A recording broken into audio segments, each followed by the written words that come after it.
जमुरे जमुरे। ये देखो, लोग शमशान घाट के नाम से भी डरते हैं और ये खुद चिता पे बैठा हुआ है। अबे जमुरे, ये शमशान घाट में क्या कर रहा है? मत कर गुरूर 4 दिन के ठाठ पर, मुट्ठी खाली रह जाएगी जब पहुंचेगा शमशान घाट पर। इसलिए इसे शमशान घाट मत बोलो, ये बस्ती है बस्ती। यहाँ जो एक बार बस गया हमेशा के लिए बस गया। शमशान घाट तो ये है, यहाँ डेली कोई ना कोई उजड़ रहा है। यहाँ लोगों की आने में फटती है, हम फकीरों की मौज घटती है। वो तो ठीक है, लेकिन तू इधर क्या कर रहा है? अरे उस्ताद, जब मैं शमशान घाट में घुसा तो एक खोपड़ी से लगातार फुटबॉल खेल रहा था। 20-25 मिनट तक उसको लात मार रहा था। अचानक खोपड़ी चिल्लाई, मैं सिकंदर हूँ। मैं डरा, अरे बाप रे बाप, जीते जी अगर इस आदमी को मैं छू देता तो मेरी गर्दन उड़ा देता। फिर ये कहने लगा, डरो मत, अधिक से अधिक जमीन हथियाने के लिए मैंने करोड़ों लोगों की हत्या की। जबकि यहाँ आकर मुझे पता चला कि मेरे लिए 6 फीट जमीन ही काफी थी। इसलिए मैं विश्व विजेता सिकंदर नहीं, विश्व का हारा हुआ सिकंदर हूँ। ऐ शमशान, तेरा इंसाफ बहुत ही नेक है। यहाँ अमीर हो या गरीब हो, सबका बिस्तर एक है। बगल में धीरू भाई अंबानी लेटे हुए घंटों बहस कर रहे थे, पका डाला। एंड में माथा पीट लिया, कहने लगे, यार जमूरे, धन कमाने के चक्कर में पूरा जीवन व्यर्थ चला गया। मैंने कहा, अंबानी जी, आपको कामयाबी में सुकून मिला तो आप दौड़ते चले गए, हमको सुकून में कामयाबी दिखी तो हम ठहर गए। ख्वाहिशों में आप क्या से क्या कर गए अंबानी, इतना तो जीना भी नहीं था जितना धन कमाने के लिए रोज रोज मर गए। इसलिए अगले जन्म में धन पे कम ध्यान देना, ध्यान पे ज्यादा ध्यान देना। कम धन से काम चल जाएगा, कम ध्यान से न काम नहीं चलेगा। और जिंदगी भर आप धन धन धन करते रहे, और जब मरे तो आपकी शोक पत्रिका में लिखा था, निधर अंबानी। इन दोनों से मैंने शिक्षा ली और मैं चिता में बैठ गया। जो मजा चिता में है वो कहीं नहीं है। अबे यार जमुरे, तू यहाँ पे मरने की प्रैक्टिस क्यों कर रहा है, बता मुझे। इसलिए उस्ताद, क्योंकि तुम्हारी ये जितनी प्रैक्टिस है, क्रिकेट फुटबॉल, सब 2 कौड़ी की है। सिर्फ भगवान बुद्ध कहते हैं, मृत्यु के समय में इंसान अगर होश पूर्वक शरीर छोड़ता है और अंतिम वासना जिसमें रहती है, अगला जन्म उसी में होता है। तो मैंने भी इस बार होश पूर्वक शरीर छोड़ा है। जिस कोख से चाहूं उस कोख से जन्म ले सकता हूं उस्ताद। तो बताइए, किस कोख से जन्म लेंगे आप? अंबानी कोख से जन्म लूं? हाँ। टाटा की कोख से? अरे हाँ जमुरे। बिरला की कोख से? अरे हाँ। क्या हाँ जबूरे हाँ? एक समय में एक ही कोख से जन्म ले सकता हूँ, तो ऐसा करता हूँ, ऐश्वर्या राय की कोख से जन्म लेता हूँ, अमिताभ का पोता कहलाऊंगा, पूरी लाइफ सेट। ये लाइफ तो सेट हो गई। उससे पहले अंतिम नाटक खेल लेते हैं। ठीक है, साहबान, कदरदान, मेहरबान, मेरा जमूरा अलग। वे, लेकिन तू तो मर चुका है। हाँ। अच्छा ये बता, मृत्यु क्या है? मृत्यु इस संसार का सबसे बड़ा झूठ है। मृत्यु जैसी कोई चीज होती नहीं है। आपका बचपना था? हाँ। तो क्या बच्चा मर गया? नहीं, रूप बदल गया, जवान हो गया। फिर ये जवान थोड़े साल बाद बूढ़ा हो जाएगा, तो क्या जवान मर जाएगा? नहीं, रूप बदल जाएगा। फिर वो बूढ़ा थोड़े साल बाद शरीर छोड़ देगा, तो क्या बूढ़ा मर जाएगा? अबे बूढ़ा शरीर छोड़ देगा तो अबे मर ही जाएगा ना। नहीं उस्ताद, उसकी आत्मा फिर किसी घर में जाएगी, फिर बाहर निकलेगा, फिर बच्चा जवान बूढ़ा, फिर उसकी आत्मा किसी घर में जाएगी, फिर बाहर निकलेगा, फिर बच्चा जवान बूढ़ा, फिर उसकी आत्मा किसी घर में जाएगी, फिर बाहर निकलेगा, बच्चा जवान बूढ़ा। अबे यार, क्या बच्चा जवान बूढ़ा, बच्चा जवान बूढ़ा, आगे बोलेगा। यही ये चक्र चलता रहेगा। इसलिए मृत्यु सबसे बड़ा झूठ है। और अगर उसकी आत्मा किसी गर्भ में नहीं गिरेगी तो अस्तित्व के महागर्भ में गिरेगी, फिर उसका जन्म मोक्ष में हो जाएगा, फिर आवागमन से छुटकारा। और भगवान श्री कृष्ण भी कहते हैं, गेटअप तो लेना पड़ेगा, और ये बाहर म्यूजिक बज रहा है, थोड़ा कम करवा सकते हैं तो करवा दीजिए। नवीन जी, नवीन जी है? नवीन जी, थोड़ा सा करवा दीजिए, वरना ये मैं, क्योंकि 50-60 लोग म्यूजिक कर रहे हैं मेरे प्ले में, अब इसे सर्व स्वीकार भाव से मैं स्वीकार कर रहा हूं। तो भगवान श्री कृष्ण कहते हैं, ये मेरी परीक्षा लेने के लिए प्रोग्राम है क्या? नैनम छिंदंती शस्त्राणि, नैनम दहति पावकः, न चैनम क्लेदयन्त्यापो, न शोष्यति मारुतः। अर्थात मीनिंग भगवान श्री कृष्ण कहते हैं, नैनम छिंदंती शस्त्राणि, आत्मा को न शस्त्र छेद सकते हैं, न दहति पावकः, न अग्नि जला सकती है, न चैनम क्लेदयन्त्यापो, न जल गीला कर सकता है, न शोष्यति मारुतः, न वायु सुखा सकती है। अर्थात आत्मा अजर अमर है। हाँ यार जमुरे, मृत्यु जीवन का कड़वा सत्य है। गलत बात। जो जीवन जीने की कला जानता है वही मृत्यु की कला जानता है, और जो मृत्यु की कला जानता है उसके लिए मृत्यु जीवन का सबसे मीठा सत्य है। और वैसे मृत्यु जैसी कोई चीज होती भी नहीं है, ये सबसे बड़ा झूठ है। अगर मृत्यु सबसे बड़ा झूठ है, फिर ये जन्म क्या है? अरे जन्म का क्या है उस्ताद, स्त्री पुरुष पशु पक्षी आपस में संभोग करते हैं, बच्चा पैदा होता है, जन्म तो किसी का भी हो जाता है उस्ताद। ये संभोग क्या होता है? वही सेक्स जो दिन रात आप सोचते हो मगर आपको मिलता नहीं है। पब्लिक के सामने तो मत बोल। अरे डरो मत उस्ताद, पूरे पब्लिक की हालत भी आप जैसी है। देखो जितने लोग हंसे उतने लोग फंसे। वैसे दो शरीर के बीच जब संभोग होता है उसको काम कहते हैं, और दो मन के बीच जब संभोग होता है उसको प्रेम कहते हैं, और दो शून्य दो आत्माओं के बीच जब संभोग होता है उसको समाधि या परमात्मा कहते हैं। इसलिए कई लोग शरीर पे अटक गए, कई लोग मन में अटक गए, रूह इश्क उनका ही मुकम्मल हुआ जो रूह तक पहुंच गए। फिर ये जीवन क्या है? ताली बजाने का मन है तो ताली बजा लिया करो। ये बाहर का शो बड़ी परीक्षा ले रहा है मेरी, बहुत डिस्टर्ब कर रहा है म्यूजिक। तो ये दरवाजे वरवाजे बंद करके कुछ हो सकता है, अगर कम कोई करा सकता है क्या? बोला है बाहर क्या? चलो चलो। हाँ अच्छा फिर ये जीवन क्या है? जीवन, जीवन हाँ किरण कुमार का बाप है। अबे यार मजाक कर रहा हूँ। जीवन फेसबुक एंड व्हाट्सएप से बचा हुआ समय ही जीवन अबे है। तेरी तो अरे आपके लिए नहीं उस्ताद, आपके पास तो बाबा आदम के जमाने का फोन है। मैं इन लोगों की बात कर रहा हूँ, इन लोगों के पास एंड्रॉयड फोन है। वैसे जीवन बचपन में तोता उड़ मैना उड़, जवानी में नींद उड़ चैन उड़, बुढ़ापे में बाल उड़ दांत उड़, और आगे जाओ तो बचपन में होमवर्क, जवानी में होम लोन, बुढ़ापे में होम अलोन, फिर घर बैठकर करो अनुलोम विलोम।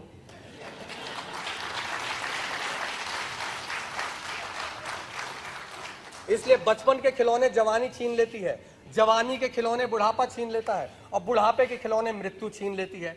इसलिए जीवन एक चक्रव्यूह है, जो फंस गया वो भिखारी और जो बच गया वो बादशाह। और इसलिए भी जीवन एक सपना है और जीवन कमाया जाता है। ओए क्या बकवास कर रहा है? जीवन सपना और जीवन कमाया जाता है मतलब हम दोनों स्टेज पर खड़े हैं तो क्या ये सपना है? हाँ तो सिद्ध करके दिखा। अभी सिद्ध करता हूँ। उस्ताद आपने सपना देखा है? हाँ आप सपने में क्या क्या थे? एक बार सपने में मैं शाहरुख खान था, मन्नत बंगला मेरे नाम था, और एक बार तो मैं अमिताभ बच्चन, प्रतीक्षा जनक जलसा, सारे बंगले मेरे नाम थे, और एक बार तो मैं ब्रिटेन का प्रिंस चार्ल्स था। और आंख खुल गई तो भिखारी के भिखारी, यानी आंख खुलते सारे स्वप्न खो जाते हैं। उसी तरीके से आपके शरीर में परमात्मा सोया हुआ है, और आप इस शरीर के माध्यम से जो भी कृत्य करते हैं, नाम धन दौलत मान मर्यादा पद प्रतिष्ठा, वो सब परमात्मा का देखा गया स्वप्न है। इसलिए जीवन एक स्वप्न है। हाँ मेरी तरह कोई कोई बिरला होता है जो अपने भीतर के परमात्मा को जगा देता है, फिर उसकी आंख खुली हो या आंख बंद हो, उसके लिए सारे स्वप्न खो जाते हैं। इसी तरह उस्ताद धीरू भाई अंबानी जब गहरी नींद में सो रहे थे। गहरी नींद में? अरे जिसे आप मृत्यु कहते हो उसको मैं गहरी नींद कहता हूँ। अबे क्या यार जमुरे, गहरी नींद और मृत्यु एक कैसे हैं? अबे दोनों अलग अलग हैं। अच्छा आप बताइए, मृत्यु शुभ घटना है कि अशुभ घटना है? ये तो हर किसी को पता है, अशुभ घटना।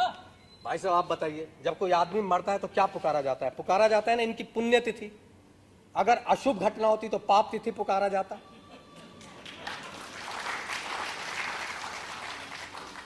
और गहरी नींद में भी आदमी विश्राम में जाता। भैया तू क्या कर रहा है, तू पीछे जा। हेलो। गहरी नींद में भी आदमी विश्राम में जाता है और मृत्यु में आदमी परम विश्राम में जाता है, इसलिए हो गए ना दोनों एक ही। ऐसे ही धीरू भाई अंबानी का शरीर जब मरण सैया पर पड़ा था, उनकी चेतना दूर से देख रही थी। अरे बाप रे, मेरी इतनी फैक्ट्री, मेरे इतने प्लॉट, मेरे इतने हीरे जवाहरात, मेरी इतनी कारें, मेरे इतने नौकर चाकर, मेरे इतने रिश्तेदार, ये सब उन्हें स्वप्न की तरह लगा। हाँ, जब जब उन्होंने ध्यान और भक्ति की, वही समय उन्हें वास्तविक लगा, और वही समय कमाया जाता है। इसलिए जन्म तो किसी का भी हो जाता है, जीवन कमाना पड़ता है दोस्तों। मतलब तूने कमाया है? हाँ उस्ताद।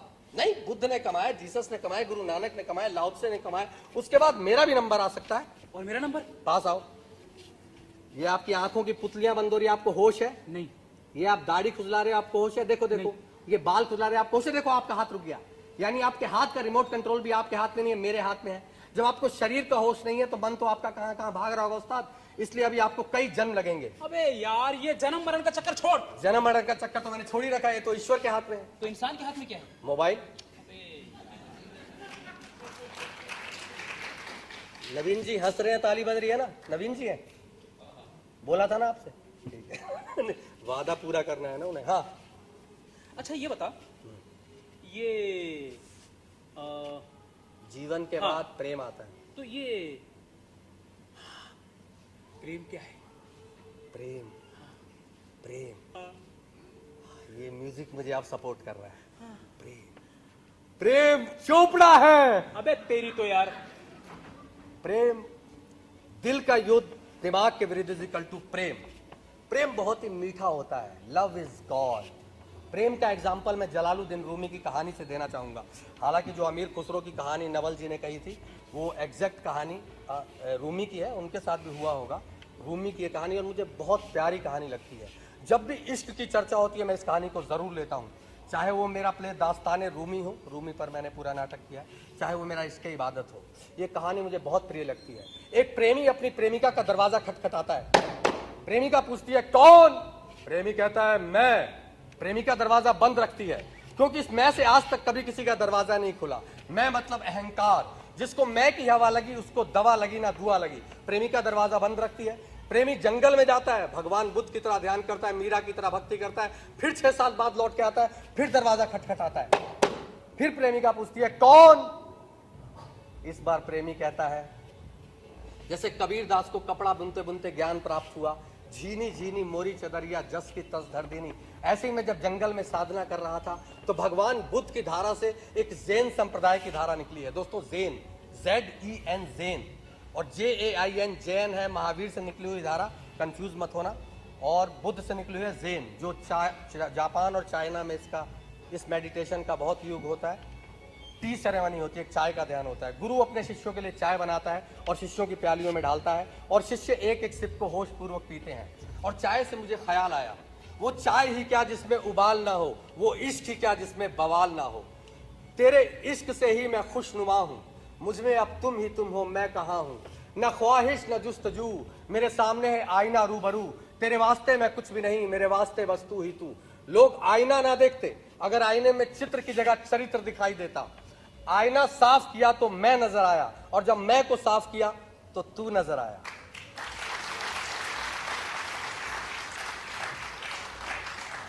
तू ही तू है। प्रेमिका दरवाजा खोल देती है, लेकिन अगर जलालुद्दीन रूमी की जगह मैं होता तो दरवाजा बंद रखता, प्रेमी को फिर भेजता, फिर उसे आने की जरूरत ही नहीं पड़ती।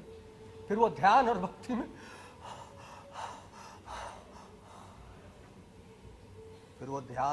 में इतना लीन हो जाता, समाधिस्थ हो जाता। और आपने अर्धनारीश्वर का सिद्धांत तो सुना ही होगा। भगवान शिव कहते हैं हर पुरुष के अंदर एक स्त्री है और हर स्त्री के अंदर एक पुरुष है।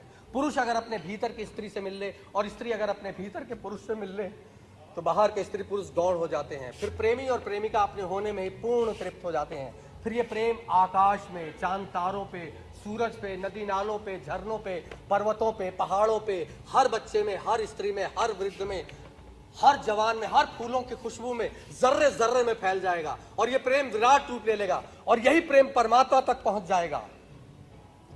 दिलों में रहता हूं, धड़कने थमा देता हूं, मैं इश्क इश्क वजूद की धज्जियां उड़ा देता हूं। मोहब्बत में वो पल बहुत खूबसूरत होता है जब देखना इबादत और छूना गुनाह लगता है। चाहत बन गए हो तुम की आदत बन गए हो तुम, ऐसे मेरी हर सांस में आते जाते हो जैसे मेरी इबादत बन गए हो तुम। और इश्क जब तक इबादत तक ना पहुंचे तब तक मुकम्मल नहीं होता। तो मेरा इश्क इबादत तक पहुंचकर मुकम्मल हो गया। और इस बार जैसे रविन्द्रनाथ टैगोर के लिए परमात्मा ने दरवाजा खोला, मेरे लिए भी खोल दिया और मुझसे पूछा बता इश्क की गहराइयों में सबसे खूबसूरत क्या है। मैंने कहा मैं हूं, तुम हो, और किसी की जरूरत क्या है।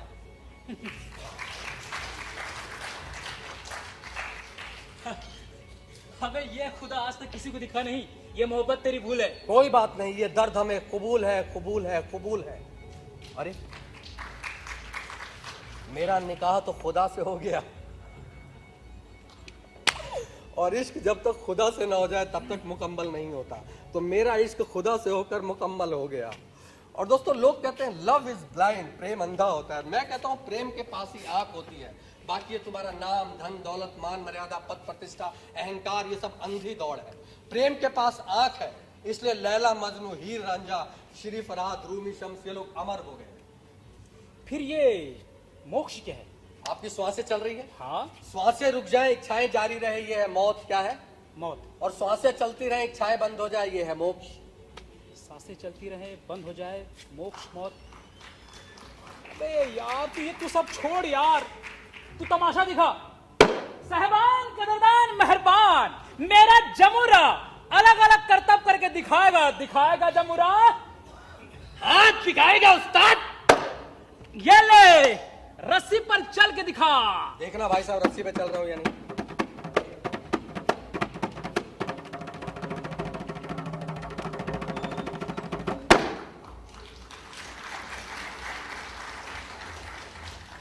अबे रस्सी पर तो कोई भी चल लेता है, हवा मुड़ करके दिखा। देखना बहन जी हवा में उड़ रहा हूं कि नहीं।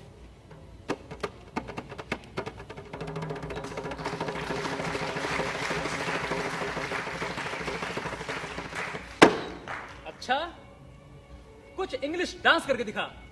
वैसे ये गाना विजय शुक्ला का है, ये एल्बम बनाना चाहते थे मगर धन की कमी की वजह से एल्बम नहीं बन पाई, तो मैं स्टेज पर कर रहा हूं उनका ये गाना। नाचो तो जैक्सन की तरह, बोलो तो बच्चन की तरह। नाचो तो जैक्सन की तरह, बोलो तो बच्चन की तरह। फूटो तो बिल्कुल बम की तरह, गाओ सोनू निगम की तरह। धित्ताना धित्ताना धित्ताना धित्ताना धित्ताना धित्ताना धित्ताना धित्ताना धित्ताना धित्ताना धित्ताना धित्ताना। कुछ उछल कूद करके दिखा। ये लो उस्ताद।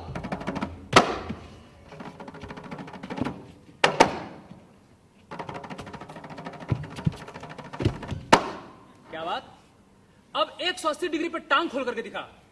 देखना भाई साहब 180 डिग्री है कि नहीं।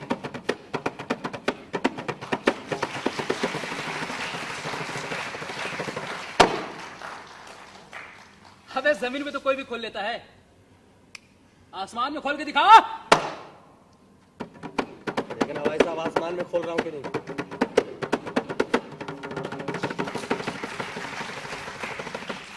अच्छा, अब इसमें गोल घूम के दिखा। एक टांग पर वर्लिंग। हाँ,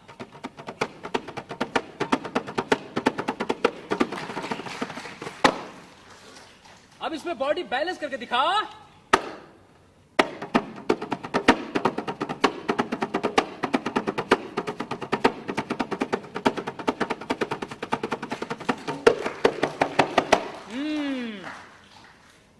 अब बाबा रामदेव को कोई आसन करके दिखा।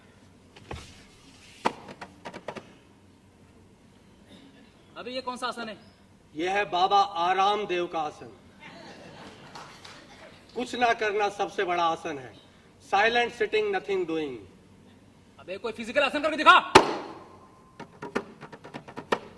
ये लो उस्ताद।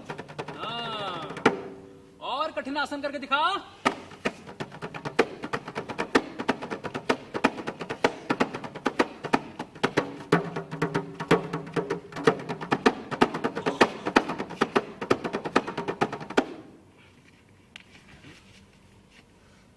अबे ये तो सरकारी पुल है।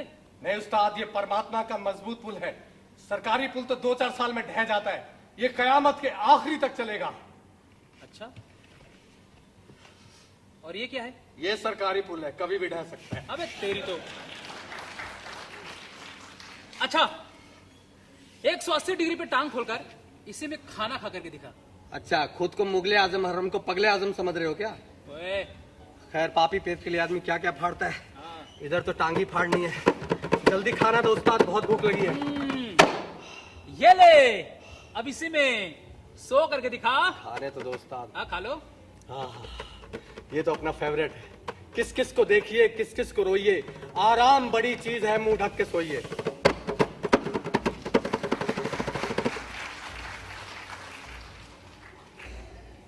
अबे सो गया क्या? ये डायलॉग भूल गया? भाई साहब आप जीवन में कभी कुछ भूलते हैं कि नहीं? कभी तो कुछ भूलते होंगे। और आप बहन की लाइफ में कभी फंबल मारा होगा, आपको पानी मारा है, तो मंच पर अभिनेता भूल जाता है, फंबल मारता है तो कौन सा गुनाह कर देता है। आप लोग ऐसे निंदनीय दृष्टि से देखते हैं। 2 घंटे हम मदारियत जमूर हैं, भूलेंगे भी, फंबल भी मारेंगे, क्योंकि नाटक नहीं है, जीवन है। नाटक में तोता रटंत विद्या चलती है, जीवन में तोता रटंत विद्या नहीं चलती है। और इसको नाटक की तरह मत देखना वरना चूक जाओगे। जीवन की तरह देखोगे तो बहुत कुछ लेकर जाओगे। वैसे भुलक्कड़ होना बड़ी बात है, क्योंकि भुलक्कड़ ना तो अतीत में रहता है ना भविष्य में रहता है, वो हमेशा वर्तमान में रहता है, इसलिए आनंदित रहता है। तो मैं आप सबको आनंदित करने आया हूं। डालिंग, ए उस्ताद, क्या कर रहे लोग? स्टेज पे फोन पे बात करना क्राइम है, क्राइम। ये पब्लिक लोग नाना पाटेकर, नसीरुद्दीन शाह, परेश रावल, ओमपुरी, अमरीश पुरी, सॉरी पुरी साहब, रतन थियम, रॉबिन दास, देवेंद्र अंकुर, रुद्र प्रसाद सेन, राम गोपाल बजाज, वामन केंद्रे, अवतार साहनी, संजय उपाध्याय, अमाल, अलाना, अनामिका, अक्षर, कीर्ति जैन, अनुराधा कपूर, सुरेश शर्मा, सुरेश शेट्टी, सुरेश भारद्वाज, और कौन सुरेश है? इतने ही। ये लोग सदियों से चिल्ला रहे हैं phone switch off, phone switch off, phone switch off. Public लोग इन जैसे बड़े बड़े लोगों का नहीं सुन रही है, तो हमारी आपकी क्या औकात है उस्ताद? Nothing but nothingness is our original face. शून्यता ही हमारा असली चेहरा है, और ये चेहरा सिर्फ मेरे परमात्मा को दिखता है। इसलिए फोन इधर दोस्ता। संसार में जीने के लिए फोन और परमात्मा में जीने के लिए मौन जरूरी है। इसलिए मैं अपने फोन को मौन कर रहा हूं, यानी स्विच ऑफ कर रहा हूं। आप लोग भी अपने अपने फोन निकाल लीजिए, please please please please please switch off कर दीजिए, प्लीज निकाल लीजिए। अभी तो मैं प्लीज प्लीज प्लीज बोल रहा हूं। अगर किसी का मोबाइल बजा तो फिर पुलिस पुलिस पुलिस चिल्लाऊंगा। पुलिस बाहर खड़ी है दोस्तों। जिसका भी मोबाइल बजा 10,000 जुर्माना, 4 साल की सजा। मजाक नहीं कर रहा है, इसको सीरियस लेना है। और आप पे विजय माल्या, नीरव मोदी तो वो नहीं जो पकड़े नहीं जाओगे।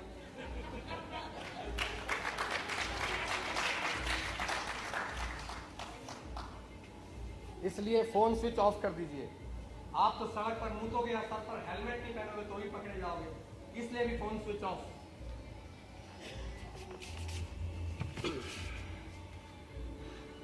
ये देखो, आप लोगों को फोन स्विच ऑफ कराकर ये खुद स्विच ऑफ हो गया है। अबे फिर से सो गया क्या? नहीं उस्ताद, मैंने अपना पुराना शरीर और मन त्याग दिया है। आज मेरा नया जन्म है। अबे तो कोई पंडित पुरोहित बुलाऊं क्या तेरा नामकरण करने के लिए? कोई पंडित पुरोहित नहीं उस्ताद, मैंने स्वयं ही अपना नामकरण कर लिया है। अच्छा, तो इस जन्म में क्या नाम है तेरा? इस जन्म में मेरा नाम है काशिम अली, बरकत अली, जंग बहादुर, शमशेर, नवाब तोपची, गोलीमार, क्रांतिकार, बंदूकधारी, भविष्य नारायण, अग्निहोत्री। कई जन्मों के बाद जगा हूं उस्ताद। ए, क्या बकवास कर रहा है? सुबह ही जगह 9 बजे।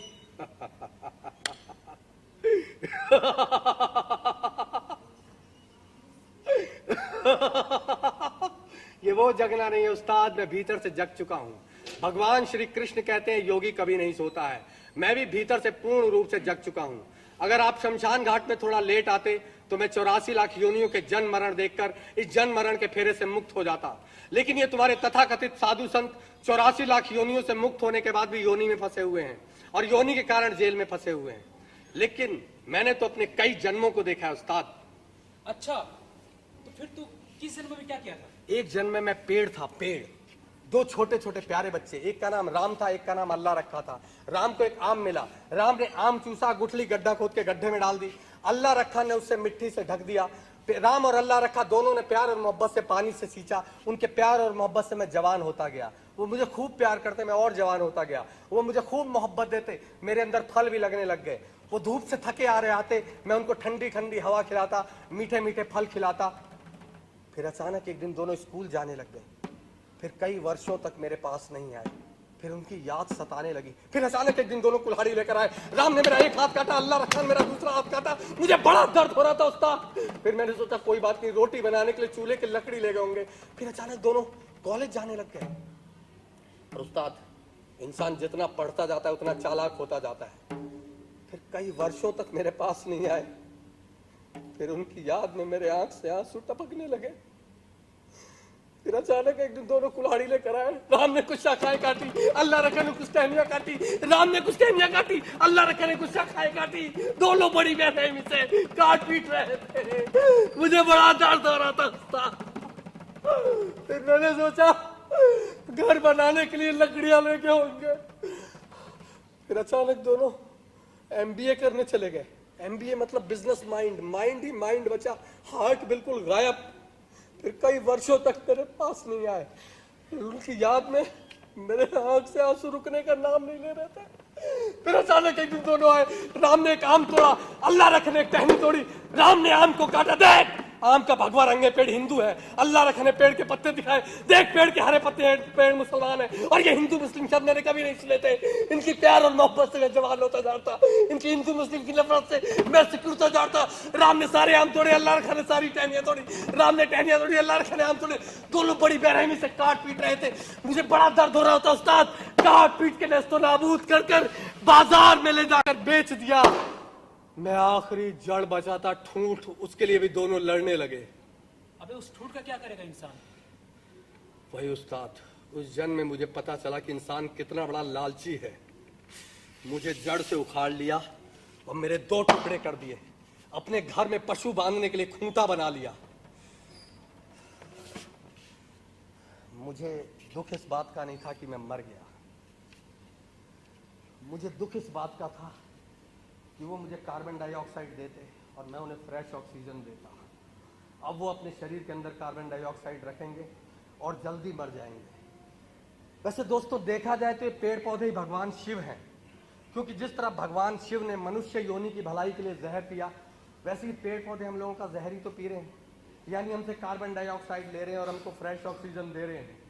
इसलिए पेड़ पौधों को दोगे कष्ट तो पूरी मनुष्य जाति हो जाएगी नष्ट।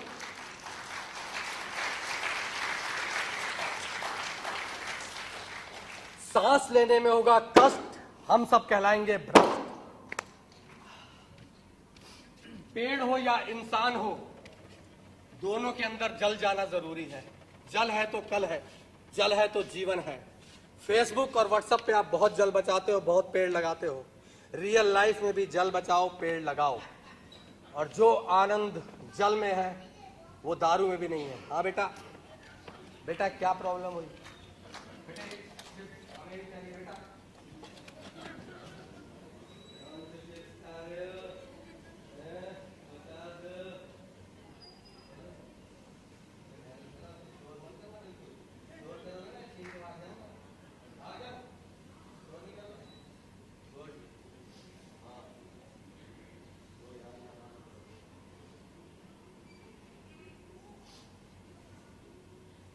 कोई नहीं बेटा, कोरोना खत्म है, खा सकते हो। हाँ, तो जल बचाओ। फेसबुक और व्हाट्सएप पे आप बहुत जल बचाते हो, बहुत पेड़ लगाते हो। रियल लाइफ में भी जल बचाओ, पेड़ लगाओ। और जो आनंद जल में है वो दारू में भी नहीं है। जमुरे, मुझे भी प्यास लगी है।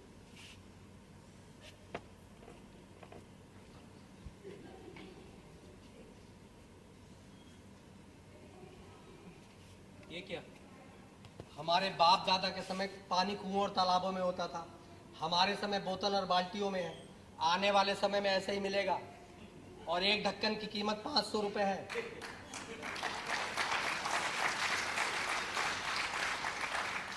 छह ढक्कन पी लो, पेमेंट में से काट लूंगा। जमुरे, मुझे प्यास नहीं लगी है। जिसके नसीब में ये भी नहीं है, जो शरीर के प्यास की कीमत नहीं चुका पा रहा है, वो परमात्मा के प्यास की खाक कीमत चुकाएगा।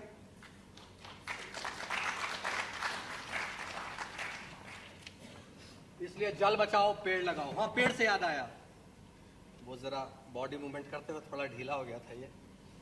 एक सेकंड। जल बचाओ, पेड़ लगाओ। जल बचाओ, पेड़ लगाओ। क्योंकि भगवान बुद्ध का एक भिक्षु एक जन्म में हाथी था।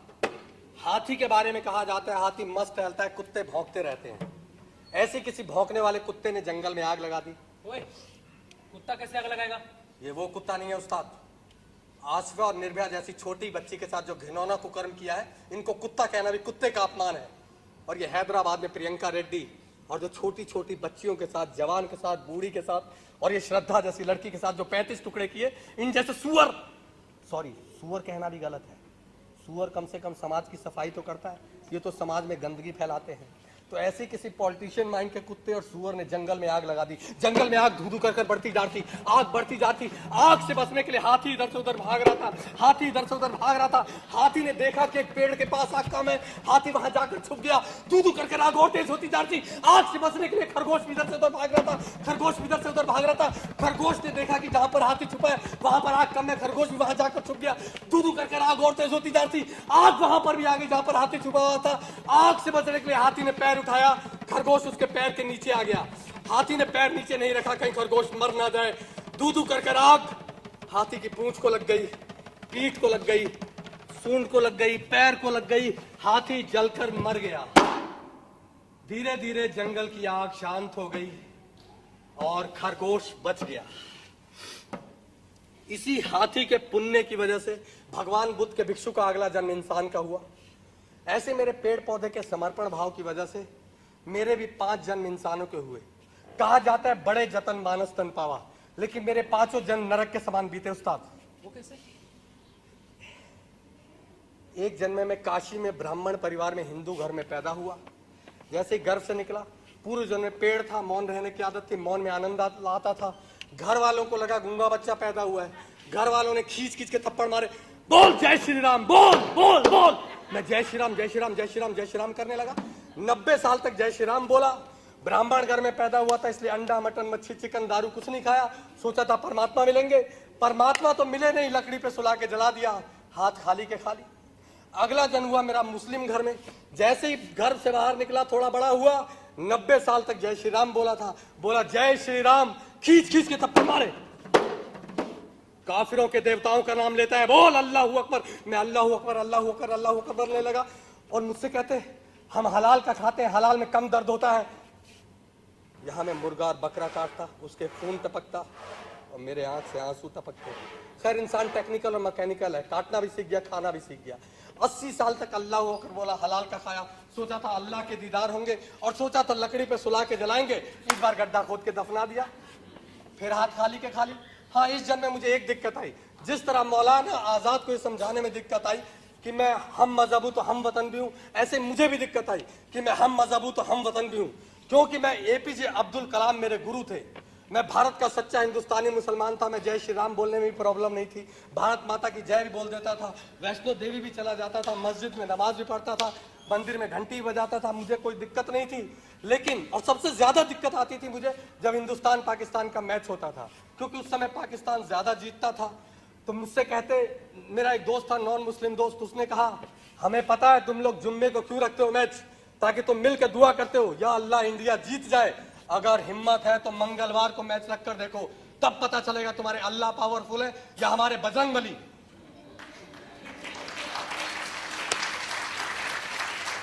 दोस्तों मजे की बात यह है, अगर भगवान को गाली दो तो मुस्लिम खुश होते हैं और अल्लाह को गाली दो तो हिंदू खुश होते हैं। अब इन मूढ़ों को कौन बताए कि वाटर और पानी एक ही होता है।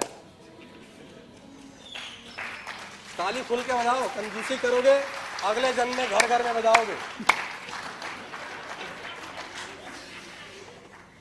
और मेरे को किसी भी जन्म में पटाखे फोड़ना पसंद नहीं था, लेकिन मैं 1000 के पटाखे लाता था जब हिंदुस्तान पाकिस्तान का मैच होता था, और जैसे इंडिया जीतता था मैं पटाखे फोड़ता था, ताकि लोग माने कि मैं भारत का सच्चा हिंदुस्तानी मुसलमान हूं। मुझे मनवाने के लिए क्या क्या करना पड़ता था। और दोस्तों, इस्लाम के हिसाब से चला जाए तो नाटक को यहीं बंद कर देना चाहिए, क्योंकि इस्लाम में पुनर्जन्म का कॉन्सेप्ट नहीं है। लेकिन बौद्धिज्म, हिंदुइज्म, सिखिज्म, हर धर्म में पुनर्जन्म का कॉन्सेप्ट है, इसलिए हम नाटक को आगे बढ़ाते हैं। तो अगला जन्म हुआ मेरा सिख परिवार में। जैसे ही घर से बाहर निकला, 80 साल तक अल्लाह अकबर बोला था, बोला अल्लाह अकबर, खींच खींच के थप्पड़ मारे। इन्होंने हमारे पूर्वजों के साथ क्या किया है, बोल वाहेगुरु। मैं कंफ्यूज हो रहा था, हो क्या रहा है, वाहेगुरु वाहेगुरु वाहेगुरु वाहेगुरु। मार डालोगे, काट डालोगे, जहर दे डालोगे, चाहे वो सुकरात हो, अलीलाह मंसूर हो, जीसस हो, मीरा हो, बुद्ध हो, कबीर हो, ये लोग आपको जगाने आए, इन लोगों को अपने मार डाला, काट डाला, जहर दे डाला। और हाँ, मैं पागल हूँ, पागल। जिसने गल में पा लेता वो पागल हो गया। मीरा पागल थी, कबीर पागल थे, जीसस पागल थे, गुरु नानक पागल थे, मैं भी वही वाला पागल हूँ। 70 साल तक वाहेगुरु बोला, झटके का खाया, सोचा था परमात्मा मिलेंगे और सोचा था गड्ढा खोद के दफनाएंगे। इस बार कम वक्तों ने लिटा के फिर सुला के जला दिया, फिर हाथ खाली के खाली। अगला जन्म मेरा क्रिश्चियन परिवार में। जैसे ही घर से बाहर निकला, थोड़ा बड़ा हुआ, बोला 70 साल तक वाहेगुरु रटा था, बोला वाहेगुरु, खींच खींच के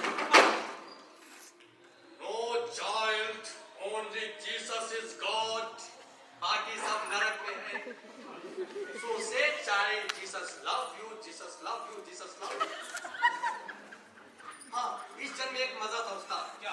अंडा, मटन, मच्छी, चिकन, दारू दब कर खाओ, दब कर। और इतनी दब कर दारू पी कि 60 साल में ऊपर निकल लिया। 60 साल तक जीसस लव यू बोला, अंडा, मटन, मच्छी, चिकन खाया, सोचा था परमात्मा के दर्शन होंगे और सोचा था लकड़ी पे सुला के जलाएंगे। इस बार कम वक्तों ने गड्ढा खोद के दफना दिया, फिर हाथ खाली के साथ। हाँ, परमात्मा ने एक बैलेंस किया है, 2 में जलाया, 2 में दफनाया।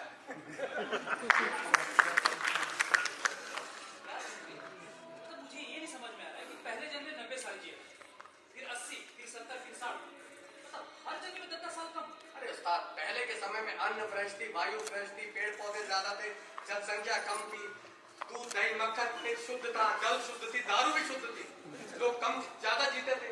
आज के समय में अन्न दूषित, वायु दूषित, प्रदूषण ही प्रदूषण, और जनसंख्या का तो पूछो मत, जैसे हर आदमी की आधी जिंदगी पलंग पे ही कट रही है। दूध दही मक्खन पनीर सब अशुद्ध, जल और दारू भी अशुद्ध, इसलिए लोग कम जी रहे हैं। सिंपल उस्ताद। मतलब तूने किसी भी धर्म से कुछ नहीं सीखा? सीखा, मैंने सिख धर्म से सीखा ईमानदारी, क्योंकि जिस जन्म में मैं सिख था उस जन्म में हिंदू मुस्लिम सिख ईसाई, ये सब पुरानी कहावतें उस्ताद। हिंदू मुस्लिम सिख ईसाई हम सब है भाई भाई। आजकल कहावत चेंज है, हिंदू मुस्लिम सिख ईसाई सबको सीधा करे लुगाई।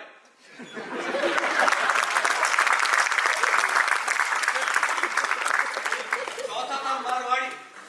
हम चारों को फांसी की सजा सुनाई गई, और फांसी की व्यवस्था ऐसी थी दोस्तों, जल्लाद स्विच ऑन करता, चाकू गिरता और गर्दन धड़ से अलग। और हम चारों जेल में गए तो हमें वहां ईसाई भाई मिल गया। जज साहब ने सबसे पहले ईसाई भाई से पूछा, हाँ ईसाई भाई तुम्हारी आखिरी इच्छा क्या है? ईसाई भाई ने कहा मुझे बाइबल पढ़ाई जाए। नहदार बुलाकर उसको बाइबल पढ़ाई गई, फांसी के तख्ते पे लाया गया। उसने बोला जीसस लव यू। जल्लाद ने स्विच ऑन किया, चाकू गिरा और गर्दन के पास रुक गया। जज साहब ने कहा वाह, बाइबल अद्भुत ग्रंथ है, बाइबल कमाल है, छोड़ दिया जाए। छोड़ दिया गया उसको। बारी आई मुस्लिम की, उससे पूछा, हाँ मियाँ भाई तुम्हारी आखिरी इच्छा क्या है? उसने बोला मुझे कुरान पढ़ाई जाए। नहला धुलाकर उसको कुरान पढ़ाई गई, फांसी के तख्ते पे लाया गया। उसने बोला अल्लाहू अकबर। जल्लाद ने उसी चौन के चाकू गिरा, फिर गर्दन के पास रुक गया।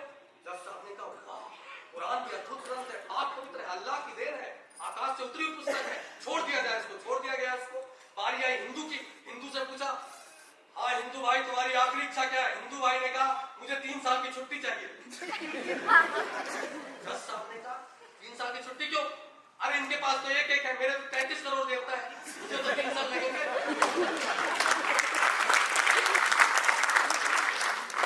जज साहब ने कहा तुम्हारे सबसे पावरफुल देवों के देव महादेव है, तुम महादेव की आराधना करो और गीता पढ़ के आओ। मैं गीता पढ़ के आया, और हिंदू गीता पढ़ के आया, फांसी के तख्ते पे लाया गया। उसने बोला हर हर महादेव। जल्लाद ने स्विच ऑन किया, चाकू गिरा, फिर गर्दन के पास रुक गया। जज साहब ने कहा हो क्या रहा है? गीता भी अद्भुत ग्रंथ है, कमाल है, छोड़ दिया जाए उसको। छोड़ दिया गया उसको। बारी मेरी आई, मुझसे पूछा, हाँ सरदार जी तुम्हारी आखिरी इच्छा की है? ओ इच्छा छटो, जाके पहले मशीन सही करवाओ, पटवारी इसको बुलाओ।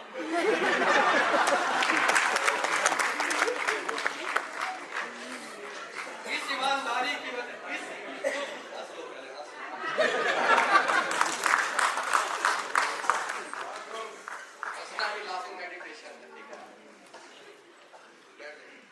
अभी आए क्या? असली मसाला तो खोज गया। हाँ तुम्हें बुलक्कड़ डाला ना, बुलक्कड़ वो तुम्हें भूलता हुआ तुम्हारा। हाँ बारी आई मारवाड़ी की। मारवाड़ी से पूछा, हाँ मारवाड़ी भाई तुम्हारी आखिरी इच्छा क्या है? मारवाड़ी ने कहा ए जज साहब हमारी जगह तुम ही फांसी पे लटक जाओ।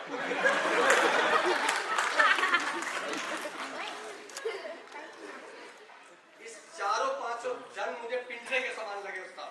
वो कैसे? जब मैं हिंदू घर में पैदा हुआ तो माँ कहती है मस्जिद के आगे कभी मत झुकना और अल्लाहू अकबर कभी मत बोलना।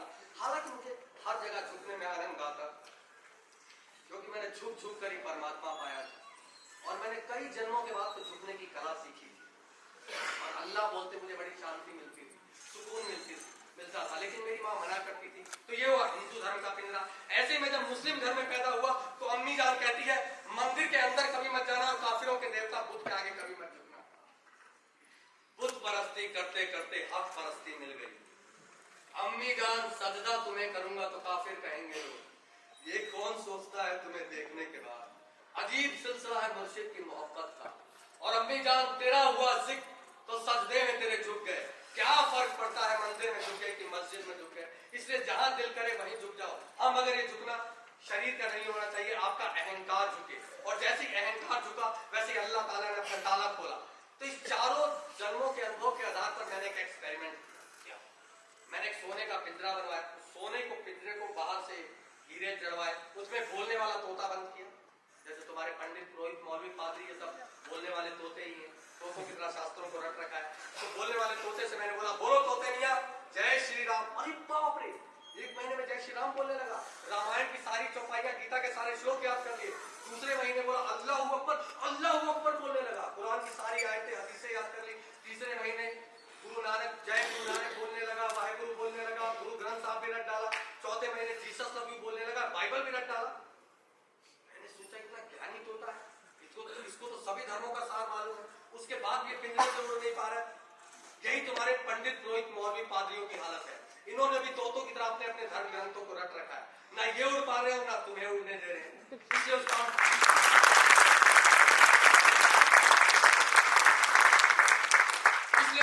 अगला जन्म में मुक्त गगन का मस्त पंखी बनकर उड़ना चाहता हूँ।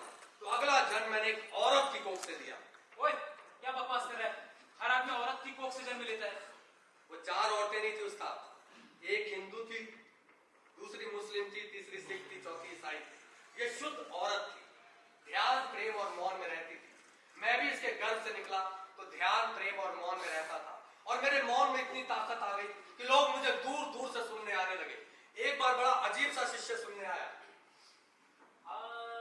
गुरुवर तुम ही बता दो किसके शरण में जाए, गुरुवर तुम ही बता दो,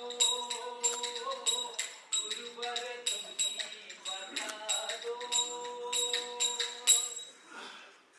हे गुरुदेव प्रणाम। गुरुदेव आपके यहाँ आने से पहले मैं बहुत गुरुओं के पास गया और आखिरी गुरु ने मेरा मुक्का मांग लिया।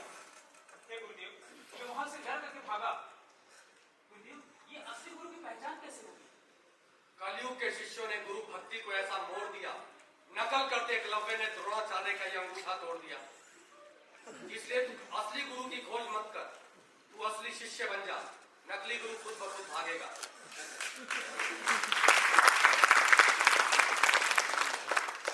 गुरुदेव मैं मंदिर मस्जिद गुरुद्वारा चर्च हर जगह दर दर भटक चुका हूँ, कहीं परमात्मा नहीं मिल रहा है। गुरुदेव आपकी साधना क्या है? ध्यान प्रेम और मौन मेरी साधना है। तुम्हारी साधना क्या है? मैं दिन रात 24 घंटे श्री राम श्री राम श्री राम का जाप करता हूँ। तुम्हारा नाम क्या है? राम मिलावट। तभी मिलावट की बू आ रही है तुम्हारे अंदर। राम मिलावट, एक बात बताओ, अगर रात को सोए हुए हो, रात के 12 बजे मैं तुम्हारे कान के पास बोलूं राम मिलावट राम मिलावट राम मिलावट, रात के 1 बजे बोलूं राम मिलावट राम मिलावट राम मिलावट, रात के 2 बजे बोलूं राम मिलावट राम मिलावट राम मिलावट, तो तुम क्या करोगे? मैं आपको खून कर दूंगा। जब तेरी नींद में बाधा आ रही है तो तू मेरा खून कर दे रहा है। सोच, तू तो परमात्मा को दिन रात 24 घंटे परेशान कर रहा है, वो तेरे साथ क्या क्या नहीं करेगा। गुरुदेव मैंने वेद पुराण गीता पुराण बाइबल गुरु ग्रंथ साहिब सब पढ़ लिया है, फिर भी परमात्मा का पता नहीं चल रहा है। डर मत, तेरे पंडित पुरोहित मौलवी पादरियों ने भी तोतों की तरह अपने अपने धर्म ग्रंथों पर रख रखा है, ना इनको परमात्मा का पता है। हे गुरुदेव मैं वैष्णो देवी मंदिर, golden temple, mount मेरीचर्च, Haji Ali हर स्थल की तीर्थ यात्रा कर ली है। अब कौन सी तीर्थ यात्रा करूं जिससे मुझे परमात्मा की अमृत मिले? सभी यात्राओं से मुक्त हो जाने का नाम ही तीर्थ यात्रा है। इसलिए तू कहीं मत जा। दौड़ने से संसार मिलता है, रुकने से परमात्मा मिलता है।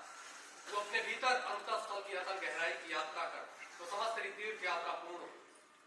अच्छा गुरुदेव कुछ लोगों का कहना है कि कुंभ में शाही स्नान करने से सारे पाप धुल जाते हैं और परमात्मा मिल जाता है, ये सच है? जो ध्यान और भक्ति से जुड़े हैं वो जाते हैं तो उनको मिल भी सकता है, लेकिन वहां अधिक लोग ऐसे जाते हैं उनका पाप तेरे शरीर के अंदर घुस जाएगा और मैं निकाल भी नहीं पाऊंगा। इसलिए तू अपने भीतर डुबकी लगा, और जैसे ही तू भीतर डुबकी लगाएगा तू शून्य हो जाएगा, और जैसे ही तू शून्य होगा खट तेरे शरीर में परमात्मा घुस जाएगा। बचपन में जब तुझे तेरी माँ नहलाती थी तो उससे बड़ा शाही स्नान क्या होता? साक्षात परमात्मा तुझे स्नान करा रहा होता।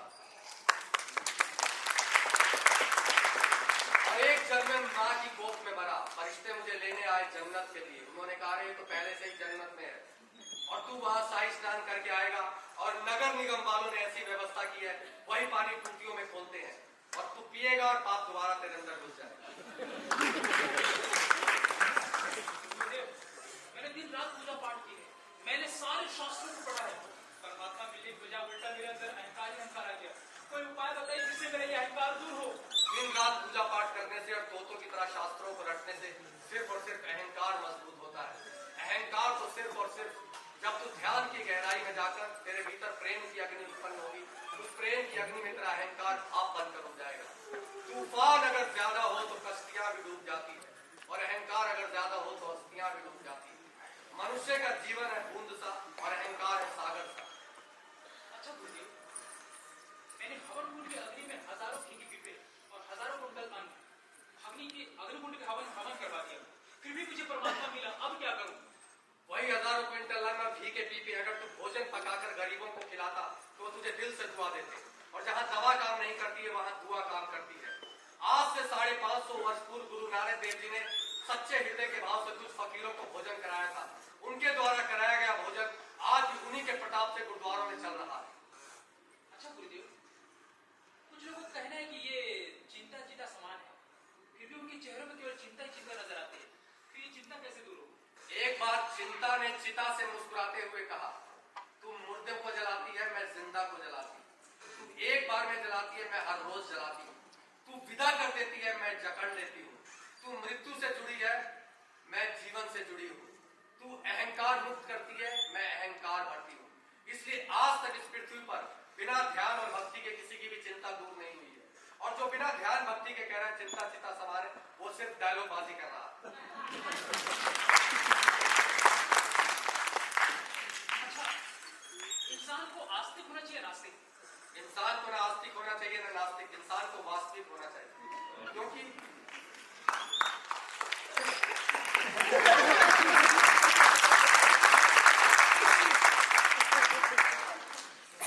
आस्तिक परमात्मा को तंग करता है, नास्तिक परमात्मा को भंग करता है और वास्तविक परमात्मा का संग करता है। अच्छा, तो फिर आप कौन है?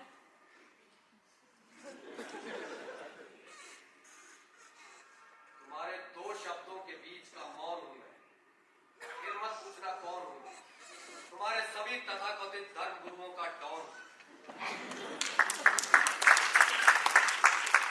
क्योंकि मैं तथाकथित धर्म नहीं, धार्मिकता, इंसानियत व प्रेम सिखाता हूं। तो क्या ये तंत्र मंत्र पूजा पाठ प्रार्थना इबादत सब झूठ है? नहीं, प्रेम के भाव में मग्न होकर मौन हो जाओ तो समझो कि हो गई पूजा पाठ प्रार्थना। किसी की याद में हृदय से आह निकल आया और 2 बूंद शरीर आंसू बहने लगे तो समझो कि हो गई इबादत। दोस्तों, एक जन्म में तानसेन का शिष्य था, तो तानसेन ने मुझे कहा, ना तुझे सुर का ज्ञान है ना ताल का ज्ञान है, मुझे संगीत विद्यालय से भगा दिया। मैं तानसेन के गुरु के पास गया, उन्होंने कहा छोड़ सुर ताल की चिंता, तू परमात्मा के प्रेम में मग्न होकर गा। और उस जन्म में ये तानसेन का प्रमुख शिष्य था। और प्रकृति का खेल देखो, आज मैं गुरु हूं, ये शिष्य। खैर, तानसेन शुक्र दातिया तेरा, शुक्र दातिया, जिंदगी रही है गुजर दातिया, शुक्र दातिया तेरा, शुक्र दातिया। कई पैरा तो नंगे फिरते सर ते लभड़ छावा, मैनू दाता सब कुछ दिता, क्यों ना शुक्र मनावा। सोखा कीता साहाता सफर दातिया, शुक्र दातिया तेरा, शुक्र दातिया, शुक्र दातिया तेरा, शुक्र दातिया। ऐ शोहरत दी पौड़ी एक दिन दिख ही पैनी है, ऐ पैसे दी दौड़ तो बंदिया चल दी रहनी है। मेरे पल्ले पाले तू सबर दातिया, शुक्र दातिया तेरा, शुक्र दातिया, शुक्र दातिया तेरा, शुक्र दातिया। मेरे पल्ले पाले तू सबर दातिया, क्योंकि ख्वाहिशें तो इंसान को गुलाम बना लेती है और सब्र गुलामों को बादशाह। ये काम वासना और साधना का क्या अर्थ होता है? काम वासना करते हैं दूसरे की तरफ और साधना का पुरानी फिल्मों की हीरोइन हुआ करती थी। क्या खूबसूरत, जब वो हंसती थी तो उसकी हंसी में मुझे परमात्मा का दीदार हो जाता। वैसे साधना का अर्थ होता है स्वयं के भीतर। और ये पाप भी क्या है? होश में किया गया हर कृत्य पुण्य है, बेहोशी में किया गया हर कृत्य पाप है। या यूं कहे कि कुछ ना हो जाना पुण्य है और कुछ भी होना पाप है। पुण्य छप्पर फाड़ कर देता है, पाप थप्पड़ मार कर लेता है। ये नारी किसका प्रतीक है? शक्ति का। और पुरुष? शक्ति कपूर का। मतलब वासना का। क्योंकि एक स्त्री एक पुरुष से बहुत उम्मीद रखती है, जबकि अब तुम में से कोई छोटा खजूर मत बोल देना कि हर आदमी एक जैसा नहीं होता है, हर पुरुष एक जैसा होता है। अच्छा, फिर ये भोगी और योगी में क्या अंतर है? जो संसार को भोगे वो है भोगी, और जो परमात्मा को भोगे वो है योगी, और जो संसार परमात्मा दोनों को भोगे वो है महायोगी। फिर सब ये कौन है? ये सब है रोगी। सबसे बड़ा रोग क्या है? क्या कहेंगे लोग? संन्यास और संसार में क्या अंतर है? दूसरे को जानना संसार है, स्वयं को जानना संन्यास है। आंख खुल गई तो सन्यासी, आंख बंद रही तो संसारी। कलयुग और सतयुग में क्या अंतर है? तुम्हारे भीतर काम, क्रोध, लोभ, मोह, अहंकार, ईर्ष्या, द्वेष, जलन आ गया तो समझो कलयुग आ गया। तुम्हारे भीतर शांति, करुणा, प्रेम, आनंद, उत्सव आ गया तो समझो सतयुग आ गया। अच्छा गुरुदेव, कुछ लोगों का कहना है कि इस दुनिया में खाली हाथ आए हो और खाली हाथ जाओगे, लेकिन ये जो बीच का समय है ना, ये बड़ा कष्टदायक है। ये कैसे दूर हो? श्रीमद् भगवत गीता में श्री कृष्ण ने कहा है, खाली हाथ आया है, खाली हाथ जाएगा। लेकिन जीवन के बीच के समय को ध्यान और भक्ति में लगाएगा तो जीवन आनंद पूर्वक हो जाएगा। लेकिन आज के युग में रणवीर सिंह जी और दीपिका पादुकोण जी क्या कहती हैं? अपना टाइम आएगा, गंगा ही तो आया है, क्या गंगा लेकर जाएगा। जीवन के बीच के समय को चरण भाल को कीन में लगाएगा तो जीवन आनंद पूर्वक हो जाएगा। गर्दन की नस तन गई, कहाँ से जीवन आनंद पूर्वक होगा? कृष्ण की सहजता ही ठीक है। गुरुदेव, मेरे जीवन में दुखी दुखी मुझे सुख चाहिए। मुझे मतलब अहंकार, मुझे को अभी हटा दो। चाहिए मतलब लालच, चाहिए को तत्काल निकालने को, क्या बचा? सुख हो गया सुखी। वैसे दर्पण में मुख और संसार में सुख दिखता है मगर है नहीं। अच्छा गुरुदेव, ये जो पुलवामा में आतंकी घटना हुई थी, इसमें हमारे कई सैनिकों को इन दरिंदे आतंकवादियों ने बम सुला दिया था। और ये जो बीच बीच में काफिरों के नाम पर ये जो बमबारी करते रहते हैं, इन दरिंदे आतंकवादियों को जड़ से कैसे खत्म किया जा सकता है? ये बताओ, भारत का जन्म कब हुआ? पता नहीं। पाकिस्तान का जन्म कब हुआ? सन 1947। श्रीमद् भगवत गीता में श्री कृष्ण ने कहा है, जिसका जन्म हुआ है उसकी मृत्यु निश्चित है।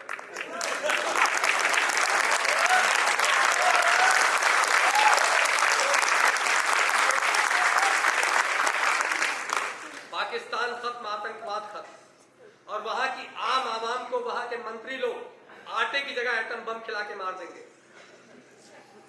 अच्छा गुरुदेव, ये प्रेम और युद्ध में क्या अंतर है? जो दूसरे को मार कर जीता जाए वो है युद्ध, और जो स्वयं को मिटाकर हारा जाए वो है प्रेम। गुरुदेव, अब मुझे सिर्फ शांति की इच्छा है। शांति और इच्छा, ये दोनों बहनें कभी एक साथ नहीं रहती। इच्छा को हटाओ, क्या बची? शांति। मिल गई शांति, हो गई क्रांति। अच्छा फिर ये समय क्या है? समय का उदाहरण मैं तुझे विवाह से देना चाहूंगा। तुम्हारा विवाह हो चुका है? गुरुदेव, यही तो एक सबसे बड़ा दुख है। अरे पगले, इतनी देर में यही तो सुख मिला इसके पास। देख इन सबकी शक्लें, सबकी शक्ल पे 50-50 बेलन और 100-100 झाड़ू चिपके हुए। गुरुदेव, अब बर्दाश्त नहीं होता। तभी हाथों की सारी रेखाएं मिटा चुका है। कोई उपाय बताएं जिससे मेरी विवाह शीघ्र हो जाए। एक ही उपाय है, बड़े बुजुर्गों को पांव छूना बंद कर, आशीर्वाद लेना बंद कर। हाँ, लोग कहते हैं बड़े बुजुर्गों को पांव छुओ, आशीर्वाद लो, और आप तो मना कर रहे हो। हाँ, इसका मतलब आप बहरूपिया हो। अरे पगले, जिसमें बहुत रुपया होता है वो बहरूपिया होता है। मैं तो फक्कड़ फकीर हूँ, एक चादर है मेरे पास, मैं कहाँ का बहरूपिया? फिर आप मना क्यों कर रहे हो? देख, तू बड़े बुजुर्गों को पांव छुएगा, वो तुझे आशीर्वाद देंगे सदा सुखी रहो, और जब सदा सुखी रहो का आशीर्वाद देंगे तो तेरा विवाह कैसे होगा?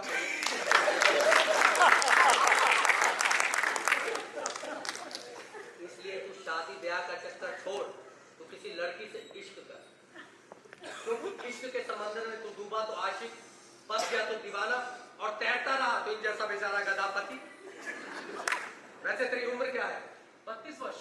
मुंबई के एक्टर की तरह इसकी एज रुक गई है। मुंबई का हर एक्टर रुका हुआ है। एक एक्टर पिछले 10 साल से 28 साल का बता रहा है। मैंने कहा 2-4 साल तो बढ़ा दे। वैसे इसकी एज भी 10 साल से 32 का है। शीघ्र विवाह कर वरना स्लिप आ जाएगी सॉरी माल पर। तो फिर आपने क्यों नहीं किया विवाह? अरे पगले मेरी हालत फेसबुक जैसी है, जो फेस पसंद है वही बुक मिला। ऐश्वर्या राय पसंद आई, अभिषेक बच्चन ले गया। काजोल पसंद आई, अजय देवगन ले गया।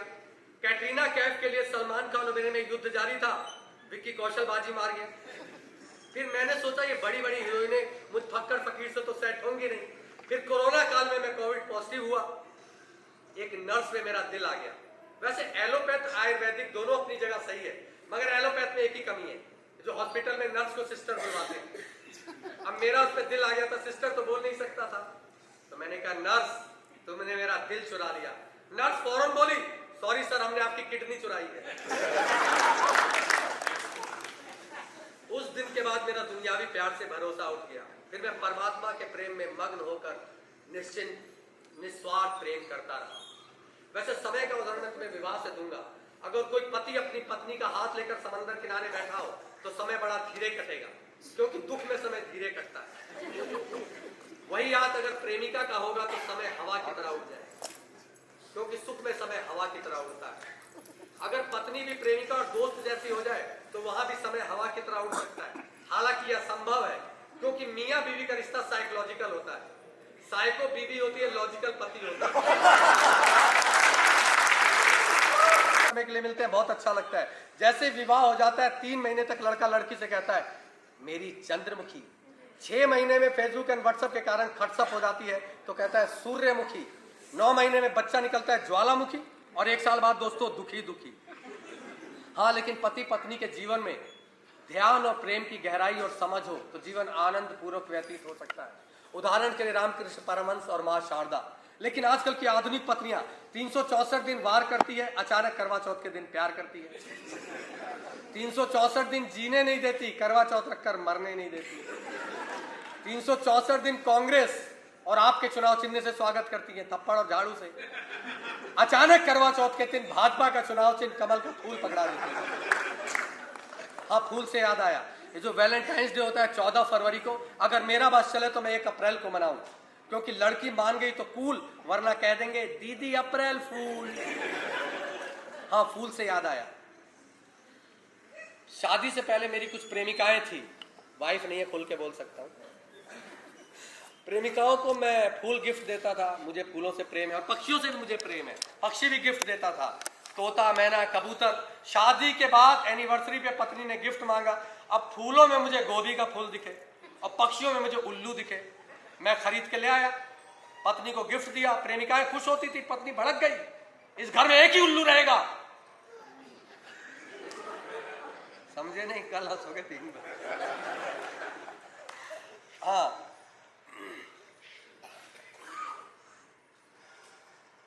खाना भुलक्कड़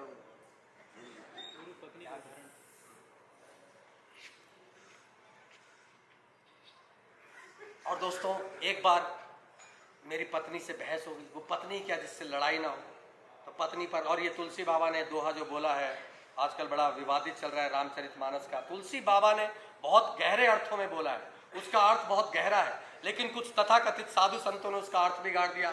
ढोर गवार शूद्र पशु नारी ये सब है ताड़न के अधिकारी। तो ठीक है स्त्रियों, मैं भी तुम्हें एक दोहा देता हूं, ढोर गवार शूद्र पुरुष और घोड़ा, इनको जितना मारो उतना थोड़ा। पत्नी का मजाक बहुत हो गया दोस्तों। माँ और बीवी हमें दोनों की बराबर इज्जत करनी चाहिए। नहीं बहन जी, आप बताइए। लाइट दो भाई जरा, लाइट है कि नहीं सर? हाँ भाई, ऊपर भी बैठे हैं ना लोग, बताइए, होनी चाहिए ना? माँ बीवी दोनों की बराबर इज्जत होनी चाहिए ना? हाँ, होनी चाहिए कि नहीं? क्योंकि माँ हमें चांद दिखाती है तो बीवी हमें दिन में तारे। बोलो सारे के सारे पत्नी मैया की। अरे सभी लोग तेज जय बोल रहे हो। सीखो सीखो, क्रिकेटर इमरान खान से सीखो। 65 साल की उम्र में तीसरी शादी, और इसका बाप निकला कबीर बेदी। 70 साल की उम्र में चौथी शादी। लिख कर दे रहा हूं, इन दोनों से ट्रेनिंग लेकर mister Aamir Khan, mister perfectionist ने भी जीवन में 2 रिटेक दे दिए, तीसरे की तैयारी है। दोस्तों, अमीर डिवोर्स दे तो केक कटे, गरीब डिवोर्स दे तो डैश फटे। गाली नहीं देता हूं, डैश घर पे भर लेना। और गरीब तो शादी भी करता है तो दोस्तों से दिखावे में इतना कर्जा ले लेता है कि जिंदगी भर फटी रहती है। और लिख कर दे रहा हूं, इन तीनों को अपने अपने घर में 10-10 सपेरे रखने की जरूरत पड़ेगी। सपेरे क्यों? अरे वो बीन बजा के नाक खड़ा करते हैं ना।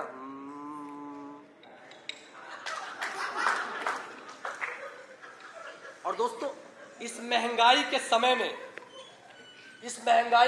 में ये जो ज्यादा शादी करते हैं, ज्यादा बच्चे करते हैं, एक बात तय है, इनके मन में नारी के लिए सम्मान नहीं। ये नारी को सिर्फ सेक्स की मशीन समझते हैं।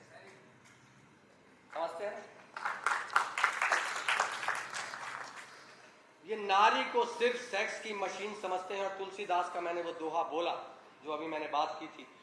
और एक बार मेरी पत्नी से बहस हो गई, मैंने भी बोला ये दोहा, ढोर गवार शूद्र पशु नारी, ये सब है ताड़न के अधिकारी।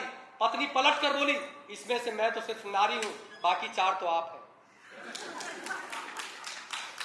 और दोस्तों, भारत में जनसंख्या के लिए नारा है हम 2 हमारे 2। पाकिस्तानी और तालिबानियों का नारा है हम 5 हमारे 45, और सबके हाथ में AK-47। और अगर ये नारा भारत में लागू हो गया तो भारत तबाह हो जाएगा। इसलिए जनसंख्या पे कंट्रोल करो। हर धर्म के लोगों से निवेदन है कि जनसंख्या पे कंट्रोल करो, मेहनत करो, मगर पलंग पे मत करो। सारी क्रिएटिविटी बिस्तर पे ही दिखा देते हो। अच्छा गुरुदेव, ये डार्विन कहता है कि हम बंदरों से विकसित होकर मनुष्य बने, क्या ये सच है? ये सरासर झूठ है। क्योंकि भाई साहब, अभी मैं जब बाहर आ रहा था, एक पेड़ के ऊपर 5 बंदर बैठे थे और 5 आदमी मास्क पहनकर पेड़ काट रहे थे। बंदरों ने कहा, बे गधों, यही तुम्हें फ्रेश ऑक्सीजन देते हो और कार्बन डाइऑक्साइड तुम्हारा लेते हैं, मत काटो मत काटो, क्यों अपनी मृत्यु को बुला रहे हो। अब बंदरों ने माथा पीट लिया, अगर ये डार्विन कहीं मिल जाए तो इसे पटक पटक के मारे। ये गधा कहता है हमारा विकास होकर मनुष्य बना है। इनको देखकर तो लग रहा है हमारा पतन हो गया है। इनको देखकर लग रहा है हमारा पतन हो गया है दोस्तों। अच्छा गुरुदेव, ये दुनिया गोल है, चकोर या चपटी है? दुनिया ना गोल है, ना चकोर है, चपटी है। दुनिया 420 है। वो कैसे? शीशा है, हाँ? निकालो और देखो खुद को, और इनको भी दिखाओ।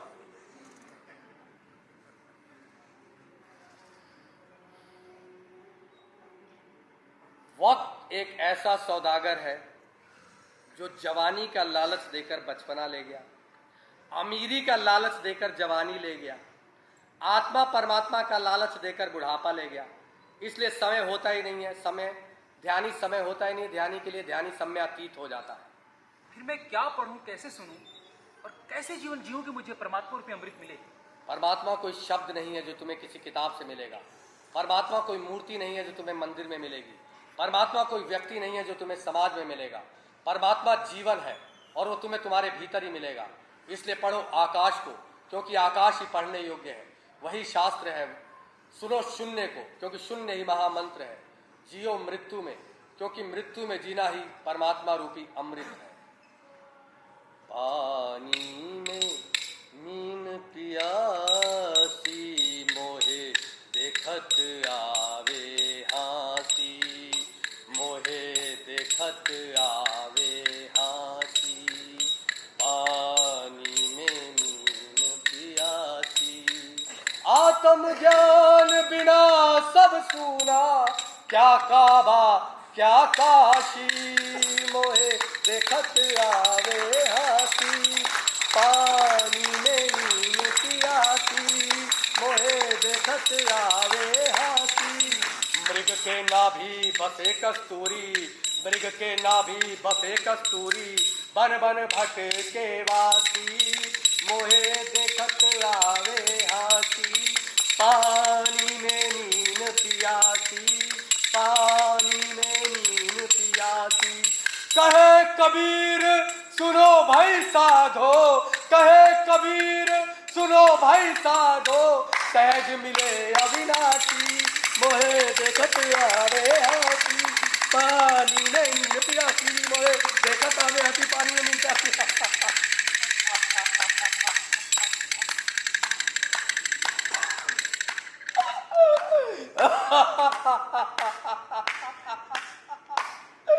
जो हंसे उसका घर बसे, और जिसका घर बसे फिर पूछो कब हंसे।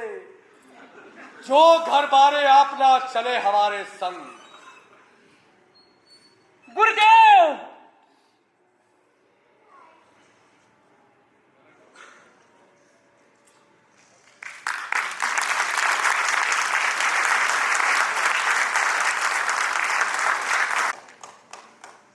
अरे ये क्या उस्ताद, मेरे चरणों में गिरे पड़े, पाप लगाओगे क्या? कैरेक्टर भी डूब गया था। अरे उस्ताद, इतना कैरेक्टर में मत डूबो, कहीं हिटलर का रोल दे दिया तो मेरा तो मर्डर ही कर दोगे। और इतना समंदर में डूब के एक्टिंग करोगे और समंदर में लटक गए और मर गए तो मेरा नाटक यहीं बंद हो जाएगा। इसलिए जीवन हो या अभिनय, दोनों में होश रखना जरूरी है। इसलिए अभिनय ऐसे करो जैसे जीवन, और जीवन ऐसे जियो जैसे अभिनय। और अभिनेता होना ही संन्यास है, क्योंकि अभिनेता अक्सर दृष्टा भाव में जीता है। इसलिए समंदर से बाहर निकलो उस्ताद। ये ले, निकल गया। उस्ताद, इस जन्म में आनंद तो बहुत आया, मगर एक दिक्कत थी। क्या? जब मैं काशी में प्रवचन दे रहा था तो एक पंडित खड़ा होकर बोला, अरे आपको संस्कृत आती है? मैंने कहा नहीं। कहने लगा, जब संस्कृत नहीं आती तो परमात्मा से क्या लेना देना? तभी एक मौलवी खड़ा होकर बोला, अरे उर्दू फारसी अरबी तो आती होगी? मैंने कहा नहीं। कहने लगा, जब उर्दू फारसी अरबी नहीं आती है तो अल्लाह ताला से क्या लेना देना? सभी भाषाएं मनुष्यों की ईजाद की है, मनुष्यों की भाषा मनुष्य ही समझते हैं। परमात्मा की कोई भाषा नहीं होती है। परमात्मा की भाषा प्रेम और मौन की होती है। परमात्मा भी तुम्हारी 6,72,199 भाषा याद कर लेगा, उसकी भी खोपड़ी में दर्द हो जाएगा, उसको भी डिस्प्लिन खाने की जरूरत पड़ेगी। उस दिन के बाद मैंने सन्यासी के वस्त्र त्याग दिए और प्रवचन देना बंद कर दिया। फिर मुझे पेड़ के जन्म की याद आ रही थी। पेड़ के जन्म में भाषा की कोई दिक्कत नहीं थी, शब्दों की कोई बंदिश नहीं थी। हवा आती, मैं मस्त झूमता नाचता। अगला जन्म में कुछ ऐसा ही लेना चाहता था, तो अगला जन्म मैंने वायु का लिया।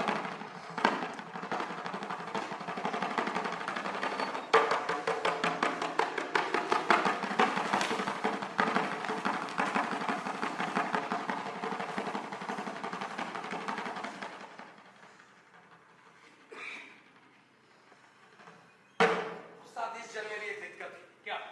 पेड़ और वायु में मैं आनंदित तो बहुत था, मगर आनंद को महसूस करने वाली वो चेतना नहीं थी जो मनुष्यों के पास होती है। फिर मैंने डिसाइड किया, फिर मैं मनुष्य योनि में जन्म लूंगा। और इस बार मैंने साउथ में जन्म लिया। 5 जन्मों में नॉर्थ में मैं गोरा था और साउथ में ऐसा काला। आत्मा तो एक है उस्ताद। अयो, साउथ में मैं धर्मशाला का मैनेजर। उस जन्म में मैं बहुत सीखा, बहुत सीखा, बहुत सीखा। क्या सीखा? अयो, मैं ये सीखा कि धर्मशाला में आदमी आता, ठहरता, चला जाता। दूसरा आदमी आता, ठहरता, चला जाता।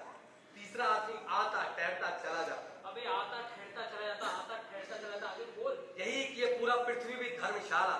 इंसान थोड़े समय के लिए आया, ठहरा, चला गया। वही आत्मा पृथ्वी पे आया, ठहरा, चला गया। वही आत्मा पृथ्वी पे आया, ठहरा, चला गया। अबे आया ठहरा चला गया, आया ठहरा चला गया, आगे तो बोले कुछ।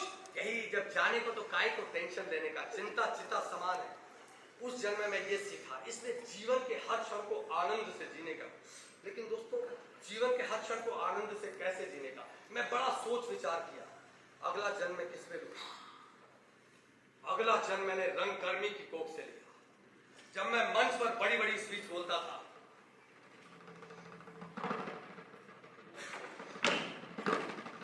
तुगलक, इडिपस, अश्वत्थामा, हमारी अजीज रियाया, हाकिम अदालत, काजी मुल्क का फैसला आपने सुना। अजीजों, खानदाने कैडमस की बेल पर खिलने वाले नए फूलों, इस फरियाद का मकसद क्या है? ये शाखें, ये फूलों के हार, ये शहर में फैला हुआ मुकद्दस धुआं, किस लिए? ये मेरा धनुष है, धनुष अश्वत्थामा था, जिसकी प्रत्यंचा स्वयं द्रोण ने चढ़ाई थी। आज जब मैंने दुर्योधन को देखा, मंच पर मैं बड़ी बड़ी स्पीच बोलता, लोग तालियां बजाते, वाह वाह करते, गदगद होते, हंसते। और चार्ली चैपलिन कहता है, जिस दिन व्यक्ति हंसता नहीं है वो दिन मनुष्य के जीवन का व्यर्थ दिन माना जाता है। मैं भी 2-2 घंटे के सोलो करता था, लोग ताली बजाते, वाह वाह करते, गदगद होते, हंसते। और दोस्तों, जब आप लोग हंसते हो तो आपकी हंसी में मुझे परमात्मा का दीदार हो जाता है। परमात्मा का तो दीदार हो जाता है, मगर मुंबई से कौवे की शक्ल का एक आदमी आता है और उसने एक छोटी सी टाइट सर्फ की एड की होती थी और उसने एक शब्द बोला होता था, उसको देखने के लिए लोग भीड़ लगा लेते थे और मैं 2-2 घंटे के सोलो करता था। नाटक के बाद कुछ समय ही जलवा होता था, उसके बाद सब हवा हवाई। और जानते हो उसने ऐड में एक सब क्या बोला होता था? चौंक गए। इतनी सफेदी आपको कैसे पता? एक्चुअली वो काला कौवा मैं ही था। यही भैंस बात है। ओए वो भैंस और आपको मिलता जुलता है। अबे तेरी अरे हाथ तो दे दोस्त। इस काले कौवे को ऐसे ही पटाना पड़ता है। क्या बोल रहे हैं? मैं वो आपकी तारीफ कर रहा हूँ। इस काले कौवे की वजह से मेरे तुगलक, इडिपस, अश्वत्थामा ऐसा चौंके कि मैंने थिएटर को थोड़े समय विराम दे दिया। मैं भी मुंबई चला गया।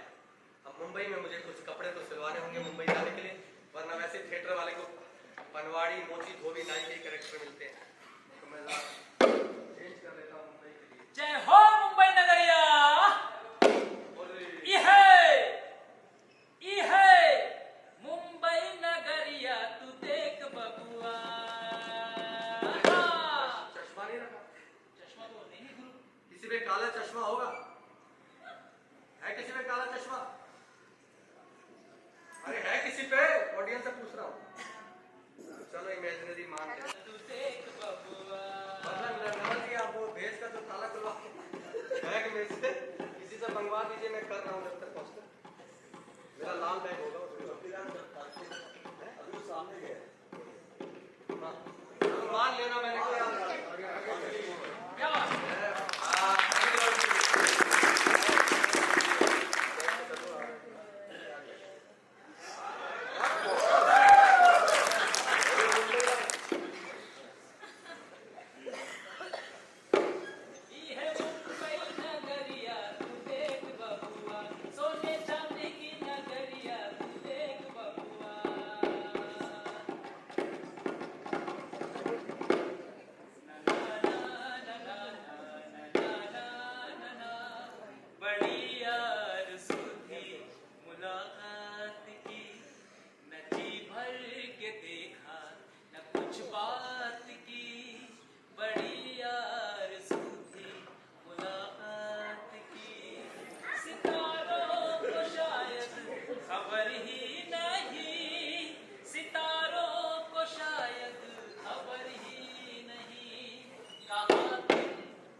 Star Plus, Star Bharat, Zee TV, and TV, Colors TV, Sab TV, हर चैनल पे लीड रोल मैंने किया 9 से 9 की शिफ्ट में।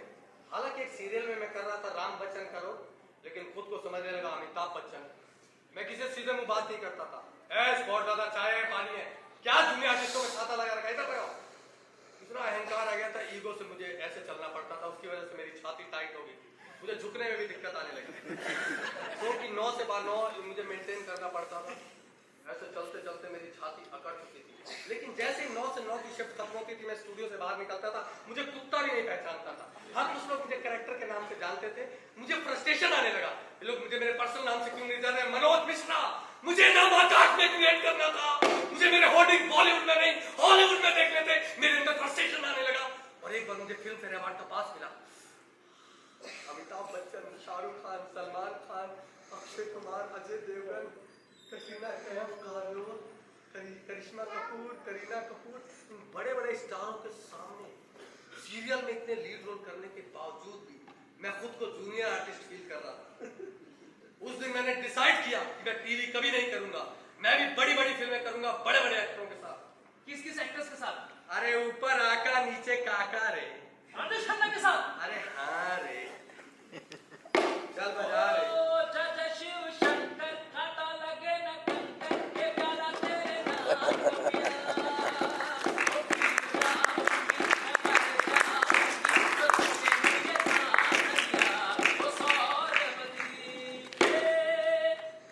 और मेरे बड़े फेवरेट के साथ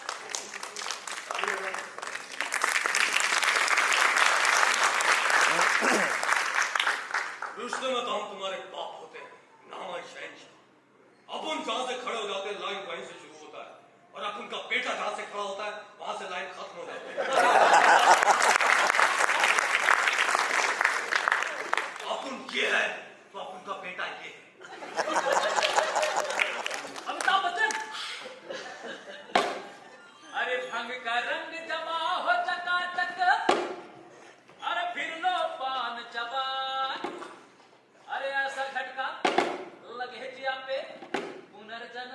ओए जान ओ खाई के पान बनारस वाला ओ खाई के पान रस वाला खुल जाए बंद अकल का ताला ओ खाई के पान बनारस वाला खुल जाए बंद अकल का ताला फिर तो ऐसा करे धमाल सीधी कर दे सबकी ताल ओ छोला गंगा किनारे वाला ओ छोला गंगा किनारे वाला और मेरे छोटे फेवरेट के साथ छे खुद को मुगले आजम हमको ना ती समझ रहा है काबे बे अबे हटा शाम गटा खाकुटा बत्ती बुझा के सदा मिंटुकले पिंटुकले मंटी खड़ी लंटी बजाने वाला गंती कुल्ला घुमा के पश्चिम को बलते हाथ ले वटले साला में क्या ये क्या था गोविंदा बजाओ किसी डिस्को में जाए आप में से कोई सुंदर सी लड़की और नाचना आता हो तो स्टेज पे आ सकती है इस गाने में कोई रवि है कोई चलो मैं अकेले कोई है कोई डीएनए की है कोई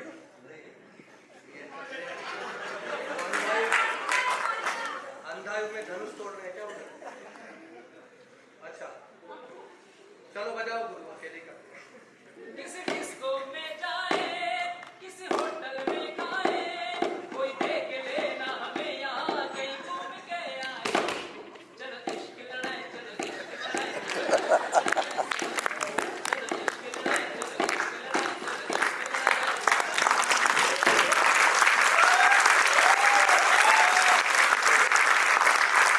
चले जात का कुत्ता पालो कौन चक्रवर्ती कोई शक चल बजाओ चले चले जाने का तेरे तो पे आया चले तेरे लिए जाओ सुने तू भी तो मेरी जान है चले चले जाने का तेरे तो पे आया चले तेरे लिए जाओ सुने तू भी तो मेरी जान है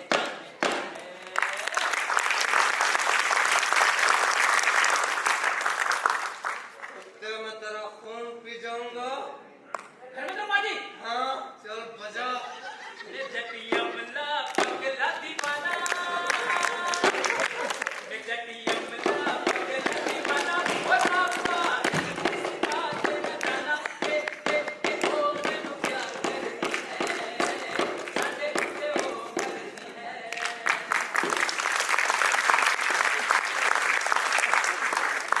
और मेरे भाई बाबू का डांस अब छेनो मंगल कोई सोडे की बोतल नहीं जिसे थर्र से खोला और थर्र से पी गए उस्ताद इंडस्ट्री वालों ने इनको डायलॉग तो अच्छे दिए मगर इन पे गाने अच्छे नहीं फिल्माए इसी फ्रस्ट्रेशन में इन्होंने इंडस्ट्री छोड़कर पॉलिटिक्स ज्वाइन की और पॉलिटिक्स में इनकी हालत ये थी कभी इधर तो कभी इधर तो कभी खामोश हाँ कुछ लाइनें अच्छी फिल्माई थी वो मैं गा देता हूँ रंग जमा के जाएंगे चक्कर चला के जाएंगे झूम के घुमा के जाएंगे और मेरे डांस सम्राट प्रभुदेवा का डांस अच्छा शक्ल तुम्हारी मिलती है डांस में करो चलो बजाओ ओए ओ ओए ओ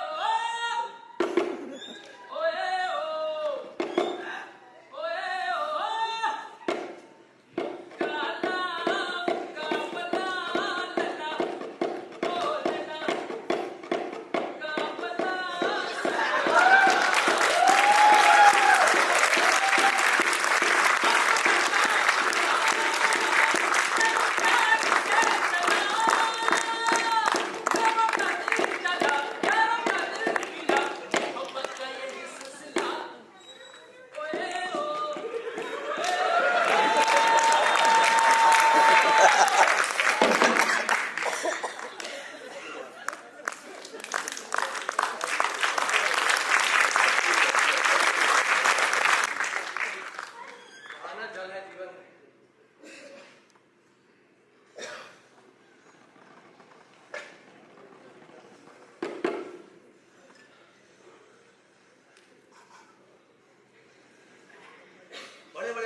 के साथ मैंने बड़ी बड़ी फिल्में की, ऑस्कर अवार्ड लिए, नेशनल अवार्ड लिए।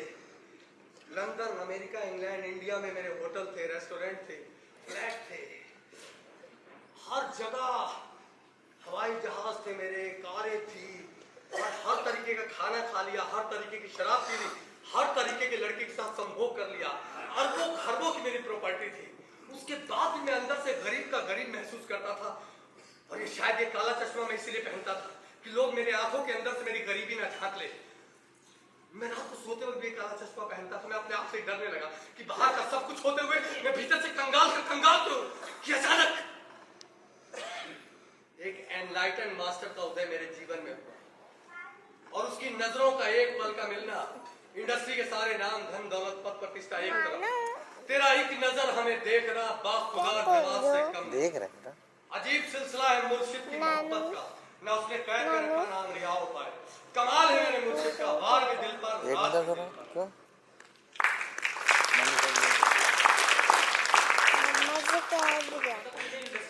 दवाई तो घर में रखी है एनलाइटन मास्टर कहता है ना छोड़ना है ना पकड़ना है, सिर्फ जागना है। अच्छा मुझे तूने टीवी क्या, फिल्म्स क्या, रंगमंच क्या, इन तीनों में क्या अंतर है?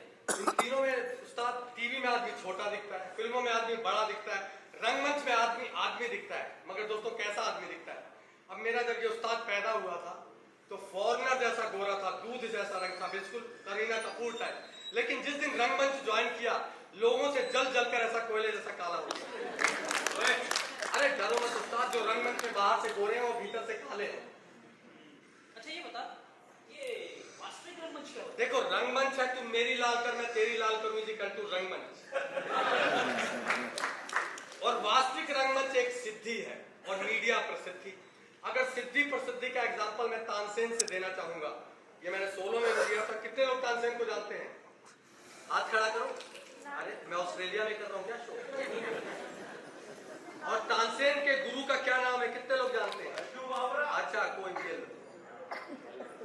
हाँ खैर गुरु को कौन जानता है, कोई नहीं जानता। एक बार तानसेन राजा अकबर के दरबार में गाना गा रहे थे। अकबर ने कहा यार तानसेन, इस पृथ्वी में तुमसे अच्छा कोई नहीं गाता होगा। तानसेन ने कहा नहीं, मेरे गुरु स्वामी हरिदास मुझसे अच्छा गाते हैं। अकबर ने कहा फिर मैं उनको सुनना चाहूंगा। तानसेन ने कहा उनको सुनना बड़ा मुश्किल है, क्योंकि उनका जब मूड करता है तभी वो गाते हैं, फिर भी कोई तो तरकीब होगी। तो तानसेन ने कोई तरकीब सुझाई। अब राजा का अहंकार दिन के उजाले में तो बाहर निकल नहीं सकते, क्योंकि स्टेटस का भी अपना ईगो होता है। तो रात के अंधेरे में कंबल ओढ़ के गंगा किनारे स्वामी हरिदास की झोपड़ी के पीछे के झरोके पे गए। तकरीबन 9 बजे होंगे। अचानक रात के 3 बजे स्वामी हरिदास ने गाना शुरू किया। अकबर फूट फूट कर भाव विभोर होकर रोने लगे और अगले दिन तानसेन को दरबार में बुलाया और कहा यार तानसेन, जब तुम्हें सुना था तो लगता है इस पृथ्वी में तुमसे अच्छा कोई नहीं गाता होगा, लेकिन जब तुम्हारे गुरु स्वामी हरिदास को सुना तो उसके सामने तो तुम नाखून बराबर भी नहीं हो। इतना जमीन आसमान का अंतर कैसे? तानसेन ने बड़ा प्यारा जवाब दिया। तानसेन ने कहा मैं पेट के लिए गाता हूं, वो परमात्मा के लिए गाता हूं।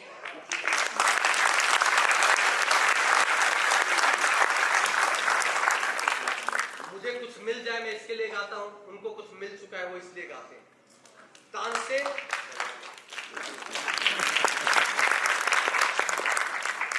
प्रसिद्धि का आनंद ले रहे थे, स्वामी हरिदास सिद्धि का आनंद ले रहे थे।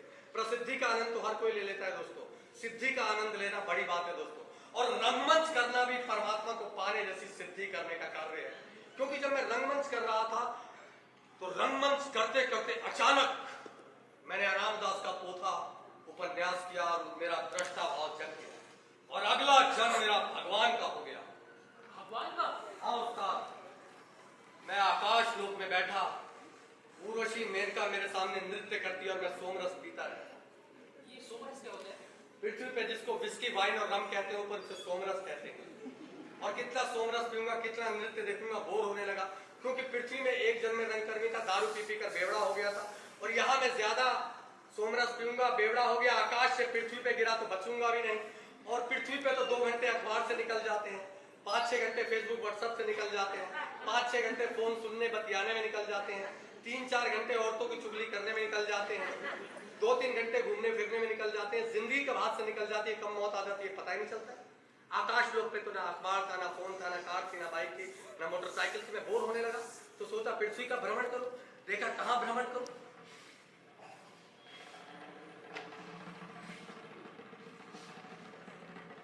अरे बाप रे, चाइना के लोग नकली सामान बनाते बनाते नकली हो गए हैं। अरे ये क्या, कोरोना वायरस जैसी भयंकर बीमारी छोड़ दी है, तो सबसे पहले इन्हीं को सुधारा जाए। इनको सुधारने के लिए मैंने चाइना में भगवान श्री कृष्ण का रूप धारण किया।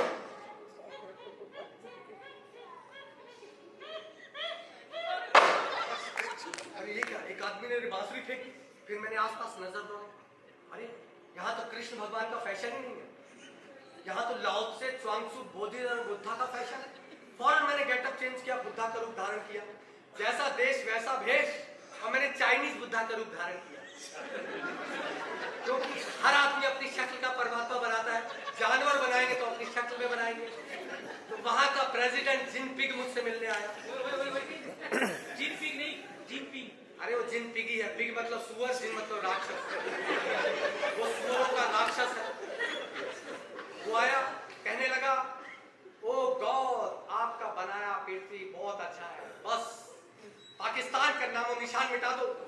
मैंने कहा, अरे ये सुअर तो न्यूज में गले मिल रहा था इमरान खान से। खैर पॉलिटिक्स है, जैसे मैं आशीर्वाद देने के लिए हाथ उठाया, मैंने मुट्ठी बंद कर ली। मैंने कहा, ये क्या होगा इंसानों को, मैंने तो इंसान ऐसे बनाए नहीं थे, और इनसे मैं डरने लगा, पता नहीं कौन मेरे अंदर स्प्रिंग बना दे और मुझे खिलौना बना दे। वैसे तुम्हारे पंडित पुरोहित मौलवी पादरी मुझे सदियों से खिलौने की तरह बेच रहे हैं। मैं इनसे डर के भागने लगा, भागते भागते भागते भागते भागते पहुंचा पाकिस्तान में। भैया चाइना में तो श्री कृष्ण भगवान की इज्जत हुई नहीं, तो पाकिस्तान में मैंने भगवान श्री राम का रूप धारण किया।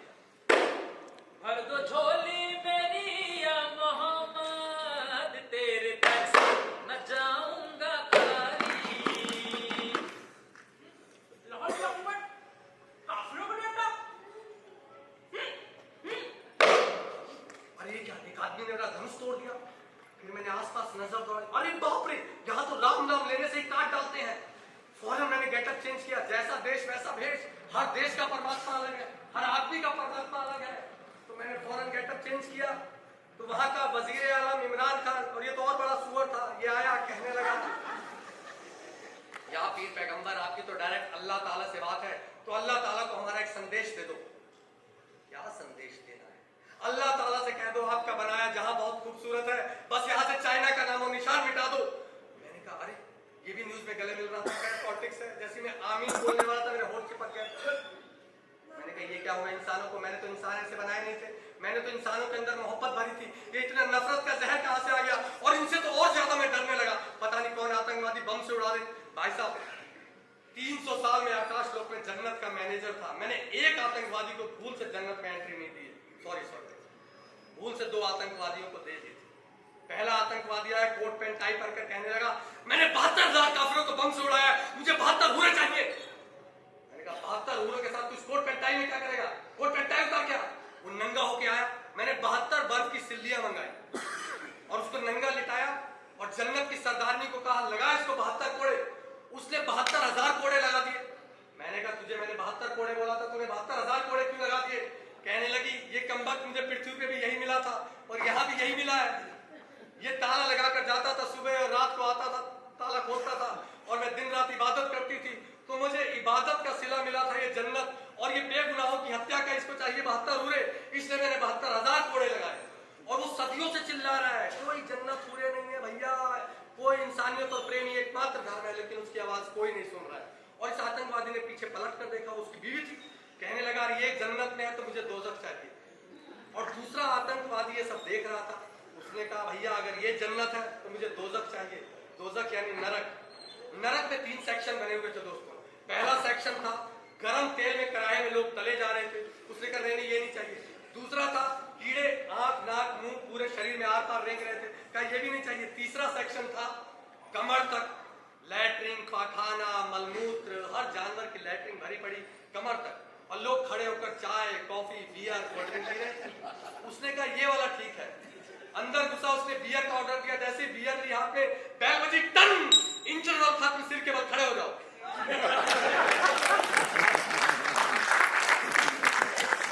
भागने लगा, भागते भागते भागते भागते भागते पहुंचा भारत में। भागते भागते बहुत थक चुका था दोस्तों, क्योंकि चाइना में चींटी, चीता, बकरा, भैंसा, बैल, ऊंट, नेवला और तो और इंसान हर चलती हुई चीज को मार के खा जाते थे। वही पाकिस्तान में हालत थी, मुर्गा, बकरा, भैंसा, बैल, गाय, उसको भी मार के खा जाते थे। और मैं ठहरा शुद्ध शाकाहारी, तो मैंने भारत में आसपास नजर दौड़ाई। अरे बाप रे, यहाँ तो इंसानों के घर से ज्यादा मंदिर मस्जिद है। फौरन मेरे दिमाग में एक आइडिया आया। मैंने एक हाथ में भगवान श्री कृष्ण की बांसुरी ली और दूसरे हाथ में भगवान श्री राम का धनुष ली। जहां से बांसुरी थी वहां से मक्खन, दूध, दही, पनीर, बर्फी खिलाई जा रही थी, और जहां से धनुष था वहां से खीर, पूरी, हलवा, लड्डू, बेसन के लड्डू। अरे मैं कहता कम वक्त मुझे शुगर है, मत खिलाओ। लेकिन भक्तगण प्रेम में खिलाए जा रहे थे। खैर मुझे भी ज्यादा भूख लगी थी, मैं भी खाता गया। और ये देखने के लिए कि पत्थर की मूर्ति खीर, पूरी, हलवा, मक्खन, दूध, दही, पनीर खा रही है, भारत के कोने कोने से लोग आने लगे। और तो और भारत के प्रधानमंत्री जी भी आ गए। जय श्री राम। इन्होंने मेरे पैरों को छुआ, मुझे बड़ा आनंद आया, क्योंकि चाइना और पाकिस्तान वालों ने तो इज्जत दी नहीं। मैंने कहा चलो भारत में तो मेरे बनाए इंसान कामयाब है, संस्कृति बची हुई है। मैंने कहा मोदी जी मैं तुमसे बहुत प्रसन्न हूँ, मांगो क्या मांगते हो। मोदी जी फौरन बोले हमारी कोई मांग नहीं है। मैं और प्रसन्न हो गया, वाह मेरे बनाए इंसान भारत में कामयाब है, संस्कृति भी बची हुई है और लालच भी नहीं है।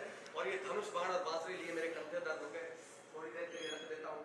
मैं मोदी जी से बहुत प्रसन्न था। मैंने कहा मोदी जी मैं तुम्हारी मुराद जरूर पूरी करूंगा, मांगो क्या मांगते हो। मोदी जी फौरन बोले चाइना वाले कहते हैं पाकिस्तान मिटा दो, पाकिस्तान वाले कहते हैं चाइना मिटा दो, हमारी कोई मांग नहीं है, इन दोनों की मांग पूरी कर दो।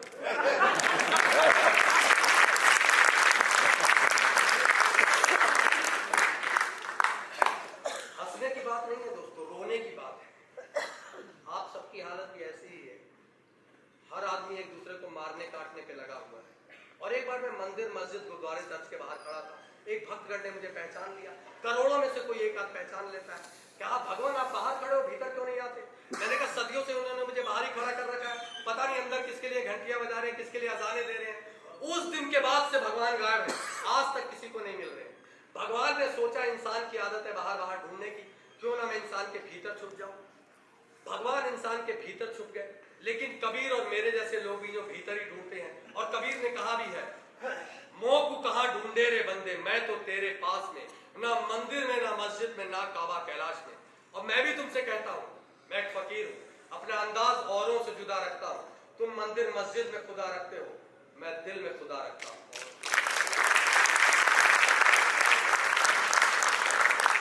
ना मैं मंदिर जाता, ना मैं मस्जिद जाता, मैं भीतर जाता और मैं भी तर जाता। इस कदर जमाने में बट गए हैं सभी कि खुदा भी आकर कहे मैं भगवान हूं, तो लोग पूछेंगे किसके।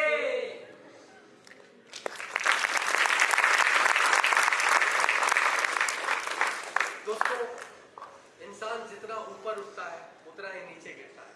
अब निराशा राम और काम फहीम को ले लो, समझ तो गया हो गया। कहां परमात्मा ने अच्छे कर्मों की वजह से अर्श पे बिठाया था और बुरे कर्मों की वजह से ऐसा फर्श पे पटका कि अभी तक नहीं उठ पा रहे हैं। तो ये जन्म मेरा भगवान का था, तो अगला जन्म मेरा नीचे स्तर पर हुआ, जिसमें ना मैं स्त्री था ना पुरुष था। ओए क्या बकवास कर रहा है, ये तो पुरुष होता है, ये स्त्री नहीं उस्ताद, स्त्री पुरुष के अलावा भी कुछ होता है, जिसे कुछ लोग किन्नर कहते हैं, कुछ लोग हिजड़ा कहते हैं। लोग मुझे चिढ़ाते थे, देखो देखो हिजड़ा आ रहा है, देखो देखो किन्नर आ रहा है। मुझे आज तक समझ में नहीं आया मुझ में ऐसा क्या कसूर मैंने किया, मुझे ईश्वर ने ऐसा बनाया। मैं भी चाहती थी अच्छी बिल्डिंग में फ्लैट लेके रहूं, मुझे कोई फ्लैट नहीं देता, कहते हैं तू हिजड़ा है। मैं भी स्कूल में पढ़ना चाहती थी, मुझे स्कूल में एडमिशन नहीं दिया, कहते हैं तू हिजड़ा है।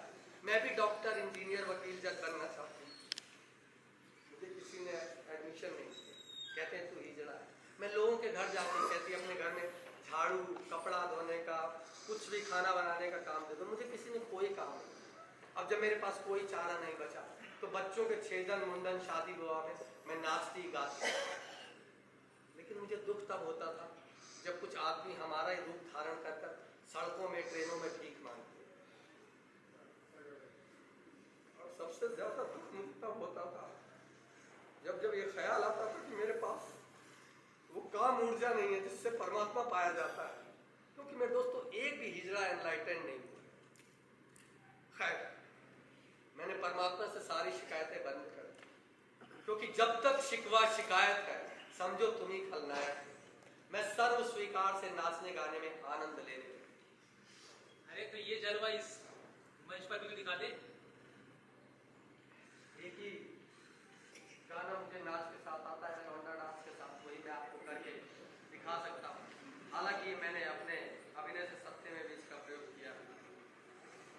लड़कियां टाइम लेती हैं कपड़ा बदलने में, तो सॉरी थोड़ा आपको रुकना पड़ेगा।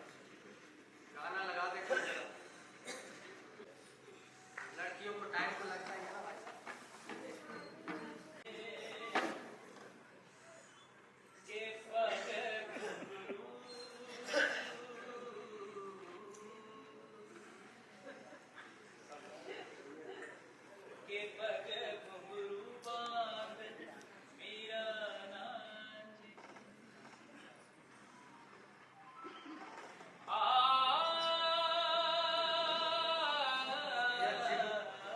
बड़े दिन जिम चला गया था, ये 20 साल पुराना है। जिम में तो टाइट जिम भी ना टाइट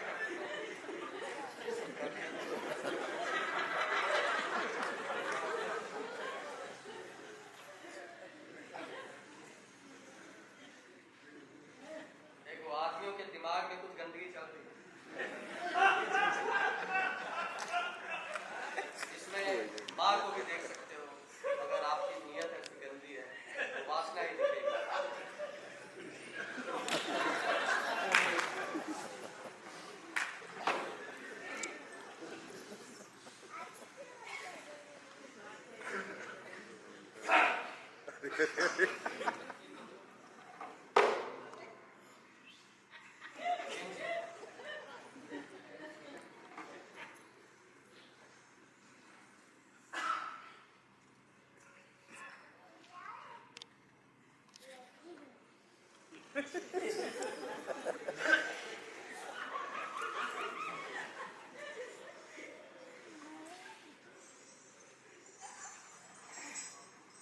आगे घुंघरू बांध मीरा नाचती और हम नाचे बोलो।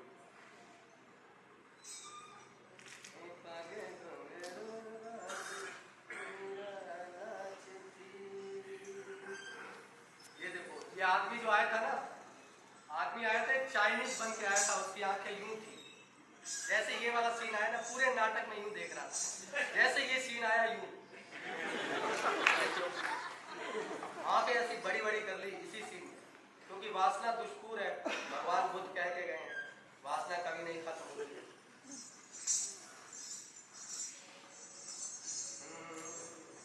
ये क्या टूट गया था थोड़ा, मैंने देसी इलाज किया है।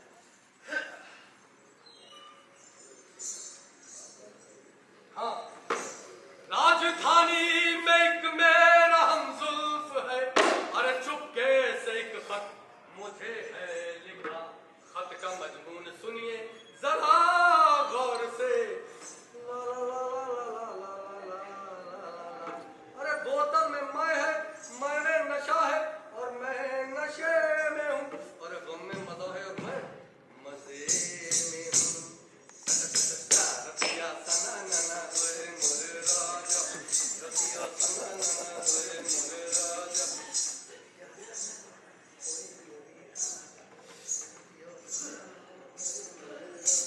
हो मोरे राजा मोरे लिए चुप्पे से आना, हो मोरे राजा मोरे लिए चुप्पे से आना। कि खटिया सरक सरक जाए मोरे राजा, रतिया सना नना होए मोरे राजा, रतिया सना नना होए मोरे राजा, रतिया सना नना होए मोरे राजा। हो मोरे राजा मोरे लिए लाना मिठैया, हो मोरे राजा मोरे लिए लाना मिठैया।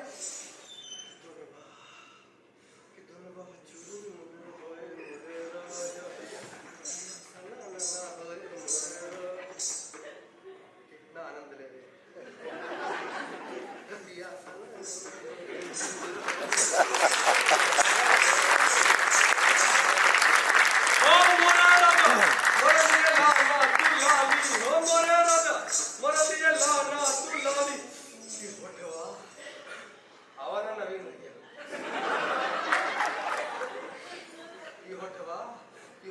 फड़क फड़क जाए मोरे राजा, रतिया सना नना होए मोरे राजा राजा। तो दोस्तों, जीवन में नृत्य और गान का बड़ा महत्व है। लो यार ले जाओ, भाई कौन से देख रहे हो, इधर आओ इधर आओ। कुछ कुछ होना नहीं है इसमें।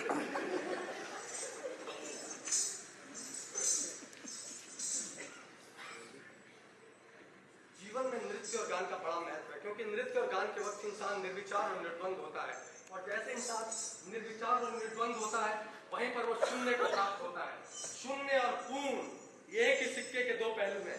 जैसे ही व्यक्ति शून्य हुआ वैसे ही परमात्मा उसे पूर्ण बना देता है। पूर्ण तो बना देता है, लेकिन अगला जन्म मेरा बड़ा अपूर्ण हुआ। अब तक के सभी जन्मों से सबसे घिनौना जन्म था ये मेरा। क्या बात कर रहे हैं? जड़े से भी गया गुजरा? हाँ उस्ताद, पॉलिटिशियन, क्योंकि जिस जन्म में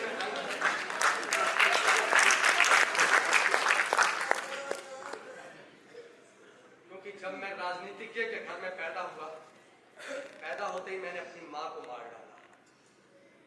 थोड़ा बड़ा हुआ तो जमीन जायदाद के मैंने अपने बड़े भाइयों का भी मर्डर कर दिया, और थोड़ा बड़ा हुआ तो पॉलिटिक्स में घुसने के लिए और कुर्सी को पाने के लिए मैंने अपने बाप का भी मर्डर कर दिया। कुर्सी को बचाने के लिए मैंने हिंदू मुस्लिम दंगे कराए, चारा घोटाला, आटा घोटाला, बेसन घोटाला, लोहा घोटाला, इस्पात घोटाला, आकाश घोटाला, पृथ्वी घोटाला, पाताल घोटाला, दुनिया भर के सारे घोटाले किए, अरबों खरबों की प्रॉपर्टी कमाई, यहाँ तक कि स्विस बैंक में मेरे अकाउंट थे, लेकिन धन कमाने का और दंगे फसाद कराने का मेरा ये पागलपन रुक ही नहीं रहा था। यार जतुरे, तू राजनीति के जीवन काल में अंत में किस निष्कर्ष पर पहुंचा? उस्ताद, मैं इस निष्कर्ष पर पहुंचा कि एक जगह 15-20 कुत्ते बड़े शांति के साथ जूठन चाट रहे थे, ना भौंक रहे थे, ना गुर्रा रहे थे, ना चिल्ला रहे थे, और ना ही लड़ रहे थे। ये देखकर मुझे बड़ा आश्चर्य हुआ। मैं कुत्तों के पास गया, मैंने कहा भाई तुम लोग ना भौंक रहे हो, ना गुर्रा रहे हो, ना चिल्ला रहे हो, ना ही लड़ रहे हो। तो कुत्तों का नेता बोला, अभी कुछ दिन पहले हम संसद भवन गए थे, वहां का माहौल देखकर हम शर्म के मारे हैं, लड़ने की कला में अपने नेताओं से बुरी तरह हारे।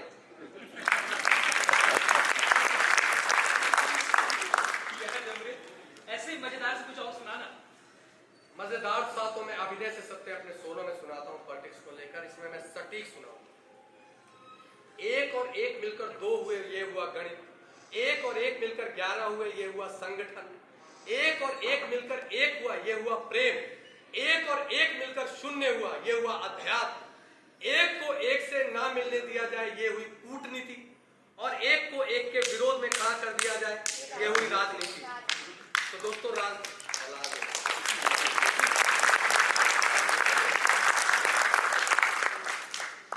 राजनीति में मैंने अरबों खरबों रुपए कमाए, और अंत में तड़प तड़प कर कुत्ते की मौत मरा, और इस जन्म का किया हुआ गुनाह मेरे अगले जन्म में निकला। अगले जन्म में मैं बहुत ही दरिद्र परिवार में पैदा हुआ, इतना दरिद्र कि 2 वक्त की रोटी जुटाने के मेरे पास पैसा नहीं था, और ये जन्म था मेरा भ्रमित ज्ञानी का। अरे ये सब भ्रमित ज्ञानी तो बैठे हुए। ओए, अब इनको भ्रमित ज्ञानी मत बोल, वरना तुझे जिंदगी भर कोई अवार्ड नहीं मिलेगा, ना टीवी में, ना फिल्म में, ना रंगमंच में। अरे उस्ताद, परमात्मा ने जिसे स्वयं को ही सौंप रखा हो, परमात्मा से बड़ा अवार्ड क्या होगा? इनका दिया अवार्ड तो मौत छीन लेगी, लेकिन परमात्मा का दिया अवार्ड मौत भी नहीं छीन पाएगी। यार मुझे पता है, वर्षित भाई को नेशनल फिल्म फेयर अवार्ड और अंधेरी पादुकोण को फिल्म फेयर अवार्ड मिल गया। इनको क्यों मिला? चरस गांजे के पौधे को मिलना चाहिए। क्यों? देख, वो लोग चरस गांजा पीकर निर्विचार शून्य हो जाते थे, और चरित्र उनके शरीर से बोल के निकल जाता था।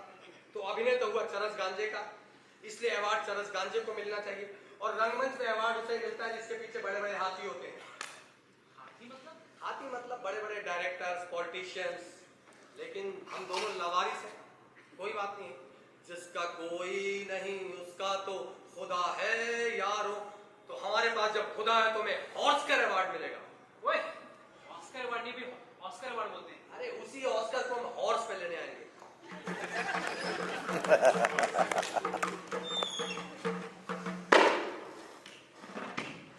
दोस्तों, ये आम आदमी जो नशीले पदार्थों का सेवन करते हैं और अभिनेता जो नशीले पदार्थों का सेवन करते हैं, एक बात तय है, ये खुद भी दुखी रहते हैं, इनका परिवार भी हमेशा दुखी रहता है। अबे तू भी तो हर जन्म में दुखी था। नहीं उस्ताद, एक जन्म में मैं सुख दुख के पार था। अबे क्या बकवास कर रहे हैं? या तो सुख होता है या दुख। नहीं उस्ताद, सुख दुख के पार आनंद होता है। उस जन्म में मैं बहुत आनंदित था, क्योंकि मैं जलालुद्दीन रूमी का शिष्य था। उन्होंने मुझे कहा, जा तू सूफी हो जा। तो अपने हर प्ले के अंत में सूफी क्यों पड़ता है? अरे उस्ताद, इस पृथ्वी का कितना भी बुरा आदमी हो, एंड में सूफी हो ही जाता है। अब इन भाई साहब को ले लीजिए, जवानी में कूफी थे, बुढ़ापे में इनके चेहरे पे पे सूफीपन आ गया है। मेरा इश्क सूफियाना। यार इस संगीत में तो बड़ा मनोरंजन होता है। मनोरंजन के उस्ताद मनोभंजन। ये मनोरंजन क्या होता है? देखो मनोरंजन होता है जो व्यक्ति मन के खेलों में उलझा हुआ है। चलो समय नहीं कट रहा है, लूडो खेल लेते हैं। समय नहीं कट रहा है, कैरम बोर्ड खेल लेते हैं। समय नहीं कट रहा है, पिकनिक बनाने चले जाते हैं।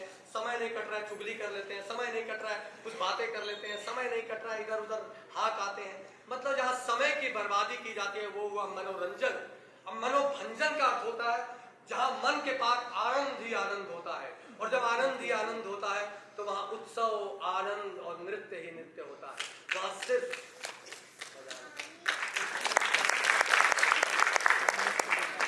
सिर्फ परमात्मा ही परमात्मा बसता है। तो जाओ उस्ताद, आप सूफी संगीत बजाओ, हम सूफी नृत्य करेंगे। अच्छा यार, ये सूफी नृत्य क्या होता है? ऐसा होश जिसमें बेहोशी का रंग और ऐसी बेहोशी जिसमें होश का रंग, जहां मीरा और बुद्ध आपस में मिलते हो। नाचती हुई शांति के आनंद को ही सूफी नृत्य कहते हैं। बाहर मीरा की तरह नृत्य चले, भीतर बुद्ध की तरह शांति। अच्छा, ये सूफी गद्य है, ये पद्य? सूफी ना गद्य है ना पद्य है, ये तो हद ही हद है। क्योंकि हद टप्पे सो औलिया, बेहद टप्पे सो पीर। हद बेहद दोनों टप्पे, ताका नाम फकीर। अच्छा, तू सूफी में किस तरह के कपड़े पहने? भगवा ओढ़े हिंदू, हरा पहने मुसलमान। मैं कौन सा रंग पहनूं जिससे बन जाऊं इंसान? तो उस्ताद मैंने भारत के तिरंगे को देखा। ऊपर का भगवा रंग हिंदुओं ने ले लिया, नीचे का हरा रंग मुसलमानों ने ले लिया। इन दोनों को शांति और प्रेम से चलाए रखने के लिए मैंने बीच का सफेद रंग ले लिया। सफेद रंग शांति का प्रतीक होता है। हालांकि मेरा हिंदू मुस्लिम की शांति में विश्वास नहीं है, मेरा पूरे विश्व की शांति में विश्वास है। इसलिए विश्व की शांति हेतु एक सूफी गीत बजेगा, मैं उस पर सूफी नृत्य करूंगा और आप लोग लगातार इस नृत्य में ताली बजाएंगे। आप ताली बजा के मुझे एनर्जी देंगे और मैं नृत्य करके आपको एनर्जी दूंगा। गिव एंड टेक का मामला है दोस्तों। और ये ताली बजाना मुद्रा चिकित्सा है, मुद्रा विज्ञान। परमात्मा के नाम से ना सही, साइंस के नाम से बजा लेना। वैसे जो लोग हृदय के तल पर जीवन जीते हैं वो परमात्मा के नाम से बजा लेना, और जो माइंड के तल पर जीवन जीते हैं वो साइंस के नाम से बजा लेना। मगर बजाना जरूर दोस्तों, क्योंकि अब मेरे मुर्शिद का जलवा चालू होने वाला है। सर हो सजदे में, दिल में जगहबाजी हो, ऐसे सजदों से खुदा कैसे राजी हो। खुदा को राजी करने के लिए अपने को मिटा देना होगा, मुर्शिद की मोहब्बत में फना कर देना होगा। तेरा नाम लू ज़बां पे, तेरे आगे सर झुका दूं। मेरा इश्क कह रहा है मैं तुझे खुदा बना दूं। ना नमाज आती है मुझको, ना वुजू आता है, सजदा कर लेता हूं जब सामने तू आता है। तेरे इश्क में मेरा झूमना मेरा हज है, मेरी नमाज। ये गुनाह है तो हुआ करे, मुझे इस गुनाह पे नाज। कोई तन दुखी, कोई मन दुखी, कोई चिंता चित्त उदास, थोड़े थोड़े सब दुखी, सुखी हरि के दास। भैया लड़की बनने में टाइम लगा तो सूफियों का भी। अभी परमात्मा मिलने वाला था, 15 मिनट बैठ जाइए। ये मोबाइल स्विच लाइटें वाइटें ना देखा।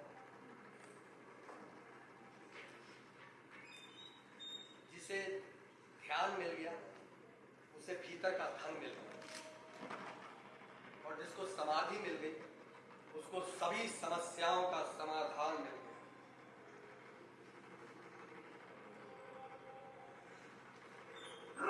क्योंकि ध्यान के वृक्ष पर ही समाधि के फूल खिलते हैं।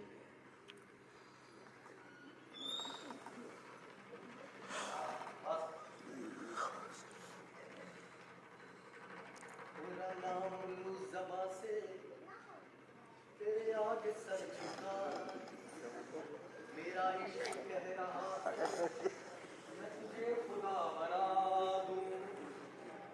तो उस्ताद आप जाओ, सूफी संगीत बजाओ, हम सूफी नृत्य करें। और बार बार कह रहा हूं, किसी की भी ताली नहीं रुकनी चाहिए। क्या व्हाट्सएप आया भाई साहब, व्हाट्सएप चेक कर रहे हो, बता दो क्या है। सभी हंस लेंगे, थोड़ा कॉमेडी है। वाइफ ने किया है क्या? हंस रहे? वाइफ ने नहीं किया, वाइफ ने किया होगा।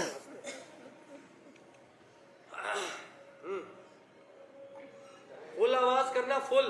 और जिसकी ताली रुकी, परमात्मा 3 बजे बिस्तर से पटक पटक के मारेगा। बार बार कह रहा हूँ, मुद्रा चिकित्सा, मुद्रा विज्ञान।